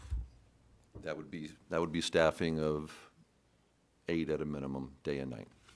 And Yeah, if- I don't if- think, if 9 one thing I showed- want to make clear is that I don't think there was there was never an intended suggestion when the $300,000 number was floated, which includes the retirement tax, by the way, that's not all salary. So 75% of that number is salary and 25% of that number is retirement tax. That'd be about 227. Yeah, it's Yeah, 227 in 228. salaries. So there was never a direct correlation made or intended with that number to say that by adopting the shift policy, we would save 227,000 or 300,000. In other words, there was an assumption here, right or wrong, good or bad, that other changes would be necessary to get to that level. I think you know that, but I'm not sure everybody else knows that. That it isn't just as saving that kind of money isn't just as simple as going from 9 to 8. Councilor Whitman. How minimal is the minimum amount that we were talking about in terms of special duty pay, net? Are we talking 10, 20, 5? Do you have any idea, Chief? You said Pumpkin Fest was 17,000? What's that? So 17,000 Pumpkin Fest. Motorcycle Week's about 20,000. Motorcycle Weeks. 17.7. Yeah, Motorcycle Weeks are in Stone County. 17,000 for just fire department is your Pumpkin Fest number? No, that's not right. For which? For Pumpkin Festival, I don't know about Pumpkin Festival. Okay, well, I'm sorry, that's what I thought you said before. Motorcycle Week is the 17,000 number. Pumpkin Festival, I think it's a couple of thousand. Yeah, it's probably 4,000 or 5,000. Fireworks, July 7th. Fireworks, 3rd of July, fireworks. I'm trying to think of all the different we have a boatload of fireworks shows throughout the summer. $17,750 is what's in the budget for motorcycle week overtime for the fire department.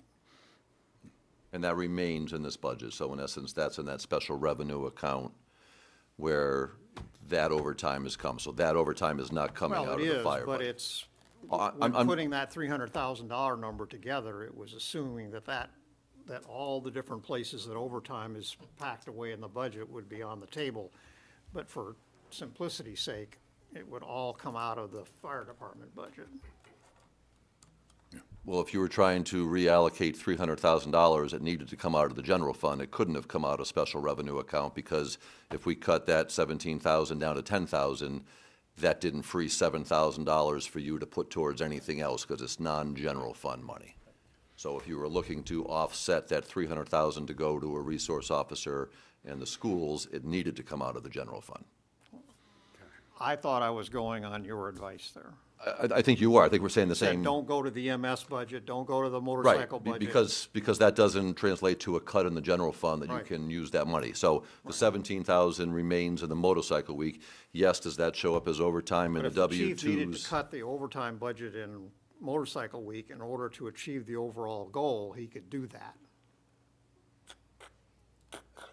To hit a number, yes, but you would then have to back that number out of the 300,000 in order to reallocate the dollars. It might only net you At the end of the 293,000. year, you transfer or whatever to, Well, we would have to do that within the budget adoption, because you couldn't overspend the tax cap amount without an override. So you would have to do that right up front. okay. I think that's the assumption. Right. So that's why I said the 300,000 would have to come out. It can't come out of the ambulance account, because we're Right. offsetting that with the revenue. It can't come out of motorcycle week, because that's paid for out of the vendor revenue that we collect, so that's not paid by property tax dollars. What's in the general fund on page 58, I knew it was 50-something, I had to put the glass on to see the second number, is supported by taxes, and that's money that, if cut, could be reallocated elsewhere, as the discussion was last week. All right, so what's the will of the council tonight? It's 10:06. Our goal theoretically was to come up with a number that four or more people sitting at this table would support temporarily until we get to July 9th. That's our goal. Just to go back to Councilor Lippman's question, I think between fireworks, Pumpkin Fest, maybe a race event, a triathlon type of thing, we'll get you a firm number tomorrow, but we're thinking probably somewhere between $15,000 and $20,000 is the billable revenue that we charge to overtime within the fire budget, but the city gets reimbursement for. But we'll firm that number up for you in the morning. So somebody needs to get us off dead center here. You know, if there's not three votes for 300,000, then where are there three votes? Counselor Hamel. I'm willing to discuss this. I'd still like to do the 100,000 for the police officer, for the resource officer for the middle school. Well, from what I'm hearing, there's another $200,000 there potentially. I can't hear you, Counselor. I said, from what I'm hearing, there's another $200,000 potentially, or another $150,000 once we take into account the 63 that they've already committed to. So, Counting, I think. I'm not good at math, Henry, so I'm just wading through this. So, I guess I'm willing to rethink that, but I think for purposes of tonight, that we ought to think about sticking with the 300,000. Well, I just said the one thing so far. You didn't let me finish. Okay. But All right, But we're gonna let Counselor Hamel finish. no, that's okay. No. I interrupt everybody, don't I? I'm amendable to a different number of the two. Let's put it that way. I think everybody is. You're amenable to what?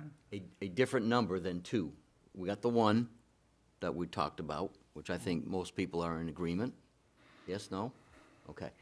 And then talking the about the extra police. two, I'm amendable to change on that, which, The 200,000, you mean, is that what you're yes. saying? Yeah, I mean, if the chief can come back and say, we can save this amount of money, the 100 and whatever, I think he was About talking 112,000. about, then that's part of that, correct? Yes, no? That's your 100,000 for the Plus resource. the 100,000 for the resource, plus he's saying he can work with, So what'd you're you gonna just say, cut 100 and what? 100,000 plus 112?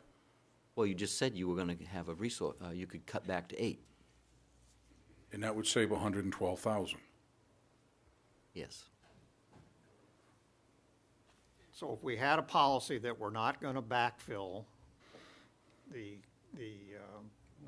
ninth position, day or night, we're guesstimating that a little over $100,000 would be saved over 12 months. And if we fairly allocate the overtime, it's another $20,000 roughly. If we set that into a revenue account, which we can adjust the budget to reflect that number as a reimbursable. Say that again. You lost me there. If we finalize the number of what we're paying in overtime for paid details in the fire department, like we do with the police department, and we plug that into that page on the finance and show that fire generates $20,000 or $15,000 from a paid detail, then we could adjust that. And that's in the general fund budget? We could reduce that from the general fund budget and place it as a revenue offset to the reimbursable and fund that over time that way. So number we're guesstimating tonight is 15 to 20. So if we, So we go from 112 plus another 15? that would be the ballpark number tonight, yes. All right, so that's 130 ballpark. Okay. All right, so now we're at 130 ballpark for those two moves. And in discussing, and I shared with the mayor today, and I'm not trying to nickel and dime, but we're looking for money. We thought that is starting, what we would make for assumptions for a starting wage police officer, and that would not be the person necessarily who would become the school resource officer. Somebody from his staff would be moving over with some experience, probably taking that position. But an entry-level firefighter, an entry-level police officer with the retirement system costs and not knowing their health insurance status. So what Donna and I do in making assumptions is we plug in a two-person health insurance assumption. We factor that it costs to be an $80,000 annual expense. Yeah. So 80 instead of 100 maybe for the resource officer. You've also heard that Chief Canfield has said that he's having problems filling 3 positions right now, and if you create a new position, you're asking him to fill 4 positions. The likelihood of that all occurring immediately at the start of the fiscal year is not that likely. Correct. Sometimes in the past, the council has phased a position in, so when we created the position that Officer Adams went to, and we added a new hire to it, we phased that in partway through the year. So I think realistically, if you were looking at an $80,000 position with benefits, they're not starting next week, which is July 1.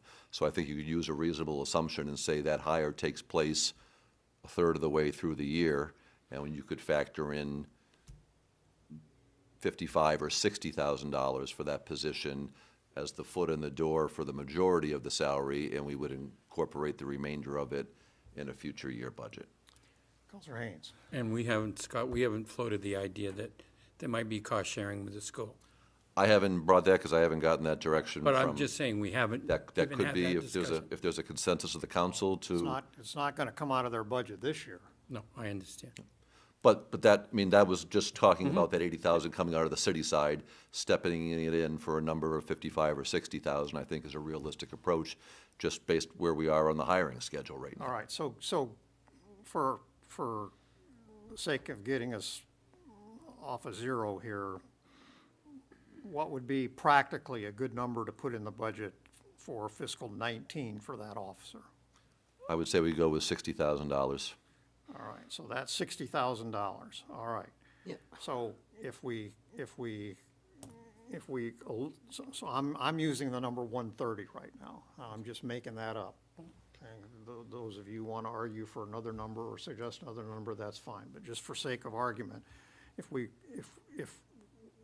cut the fire department budget $130,000, then 60 of it we transfer to the police budget, so that leaves 70. So if we're not transferring anything to the school district, which looks like the case now, we're down to 0 on the school district. So we're not gonna offset any of the Irwin money coming in, that $500,000. So now we got $70,000 left. And I know you've got in mind some Parks and Rec projects, and I think Councilor Haynes does too. Mm-hmm. Is that $70,000 enough for those Parks and Rec programs that you want to touch? Not really. It was 50 and 15, were they? 65? 25. Or the Was top But, you two. know, it's, if we're sending a resource officer over there that's making 80,000, that should be the number we use. But that's for a full year. Yeah. mean, I think no- putting instead- in reserve is what you're suggesting, right, Council Hamel? For a subsequent year, that you should take the amount that you need to fully fund the position so that you Yeah. have. And it shouldn't be an entry level that's gonna work at the department, because that's the guy we're paying, the guy that's over there. It's not, but that position already exists. If you've got a 5-year person, their salary is already built into this budget. What you're doing is you're hiring a new one and then taking the 5-year person and moving them to the school. So you're only talking about the new money that needs to come into the budget, not so much the person, because it's staying within the police budget anyway. I'll float the idea of removing 150,000. 150? Okay, before we float that, can I ask one last question? Chief, and forgive me for not knowing what I should know. The guy who's working at the hospital, the deputy or whatever, in the proposals that we received, his name was floated as someone who one of the services was gonna hire to be part of their staff. So I take it from that, and I've heard rumors from others that he thinks he's close to retirement age. He keeps talking like he is. Maybe we could encourage him. There's $100,000. I still need that position. If we're gonna continue to do paramedic, I mean, that's the guy that's responsible for a significant amount of the work, and 18 paramedics and 18 intermediates, making sure their work is done properly, the billing is done properly, which is absolutely critical. If the billing is not done properly, we'll lose money on a daily basis. So I still need that position. We lose that position, we could easily lose several $100,000 a year. I mean, just last week alone, he found $15,000 in billing errors, just last week. And it's just something as simple as you push the wrong button, and instead of it coming up as ALS2, it comes up as ALS3, and that's a $350 difference. So just last week, it was $15,000, you know. Okay, so Counselor Hamel has suggested $150,000. All right, so what I'd like is. Can I add something to that? Yeah. And the 150 plus, The 63. no. Including taxes. That's included in there. Yes.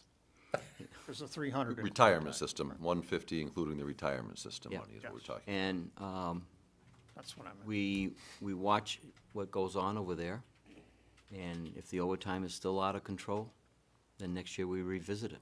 Budget time comes around once a year, so we're I just asked- told you I will run down to 8 day and night. Yep, so, But I'm just trying to, in my mind right now, are you cutting 150 plus 31%?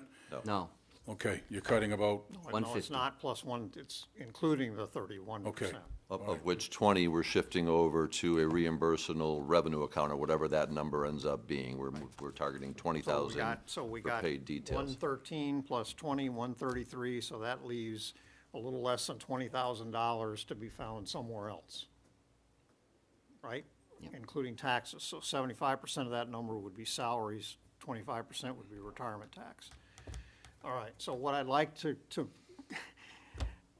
try to move this along here, would like to know informally is how many of you tonight could support Counselor Hamel's 150 number? 1, 2, 3, 4, 5, all of us. All right, so I consider that a consensus. And part of that consensus, as far as the resolution is concerned, is the 7 number in the resolution would be changed to 8, I can support that. right? Yep, I can support that. All right, so Right. we're all set on that then, right? 150 total, including retirement tax, and the resolution number would be changed from 9 to 8. and no employees will be discharged. And that's what will come before us on July 9th. Again, if the council's will is to do something else on July 9th, that's, And we're still going to get Henry's request for information. I think that, I would like to see it all run out, but Right. I think we got a We good will ballpark we'll- sense of. like to see the Document arithmetic. it. We'll document the math and we'll document the, Okay, And I got one more quick thing I'd like to Counselor ask the Hamel. chief, and it relates to all this mess that's happened in the time leading up to this. What was the trying to save the ambulance service an all-out push by the department? I have no idea who that person was, Counselor. No idea. Had nothing to do with me. I have mean, no idea who that was. It was well, yeah. But it was we're going to save the department, the ambulance Save service, the ambulance. no matter what. That was because I've heard that from several people. And what's a little bit disheartening also is the skin in the game. 39, you have 39 firemen, 34 live out of town. No, that's completely wrong, Counselor. No, I'm sorry, it's absolutely right. You want me to go get my roll call? I've You're got- trying to tell me 36 firefighters don't live in Laconia? I mean, live outside of Laconia? No, 34 don't.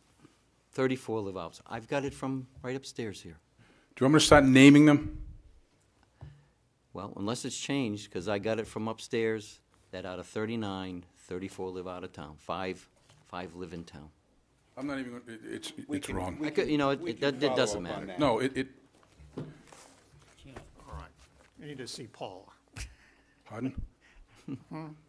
You said I need to see Paula? To check your information with Paula. That's where he got the information. Okay. All right, so I think we're all on the same page now. We know what's going to come before us on July 9th. Well, I'm trying to clarify. So we've identified $150,000 in cuts. I need a landing place for that. Is it $60,000 into the police budget for the hiring process of getting a resource Is officer? that truly enough money? Well, in the following year, we would add 20,000 to that because that's Or going to be. where's that going to come from? Just put the right number in reserve. I can put the rest in contingency and you can work with it? Put it in contingency. Okay, I now. just need a landing place for it to balance it out. So we will bring you a substitute resolution that shows $150,000 in overtime and retirement system cuts ingested into the general fund budget. Well, Counselor, I thought, just to be clear here, there's two items in the capital outlay budget on page 11 that, Yeah, never 50,000. mind, $50,000 for the centralized irrigation Yeah, and control 25 system. for the, $25,000 for Memorial Park softball irrigation. That would be $75,000. Right. Counselor Hamel, do you still want to earmark $75,000 of that for those two projects? yes, at some point, somehow. Do we have a consensus on that? If No. No, if not, no, we just keep it in general. All We right, how just many keep it in people conti- would support $75,000 for those two projects in capital outlays? So I think there's another way to get there. I don't support it that way. Nobody? No, we had No, I three. would.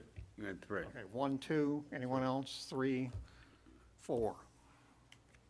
Okay, so of that 150, we're moving 50,000 to irrigation and 25,000 to Memorial Park irrigation. Those were the two projects?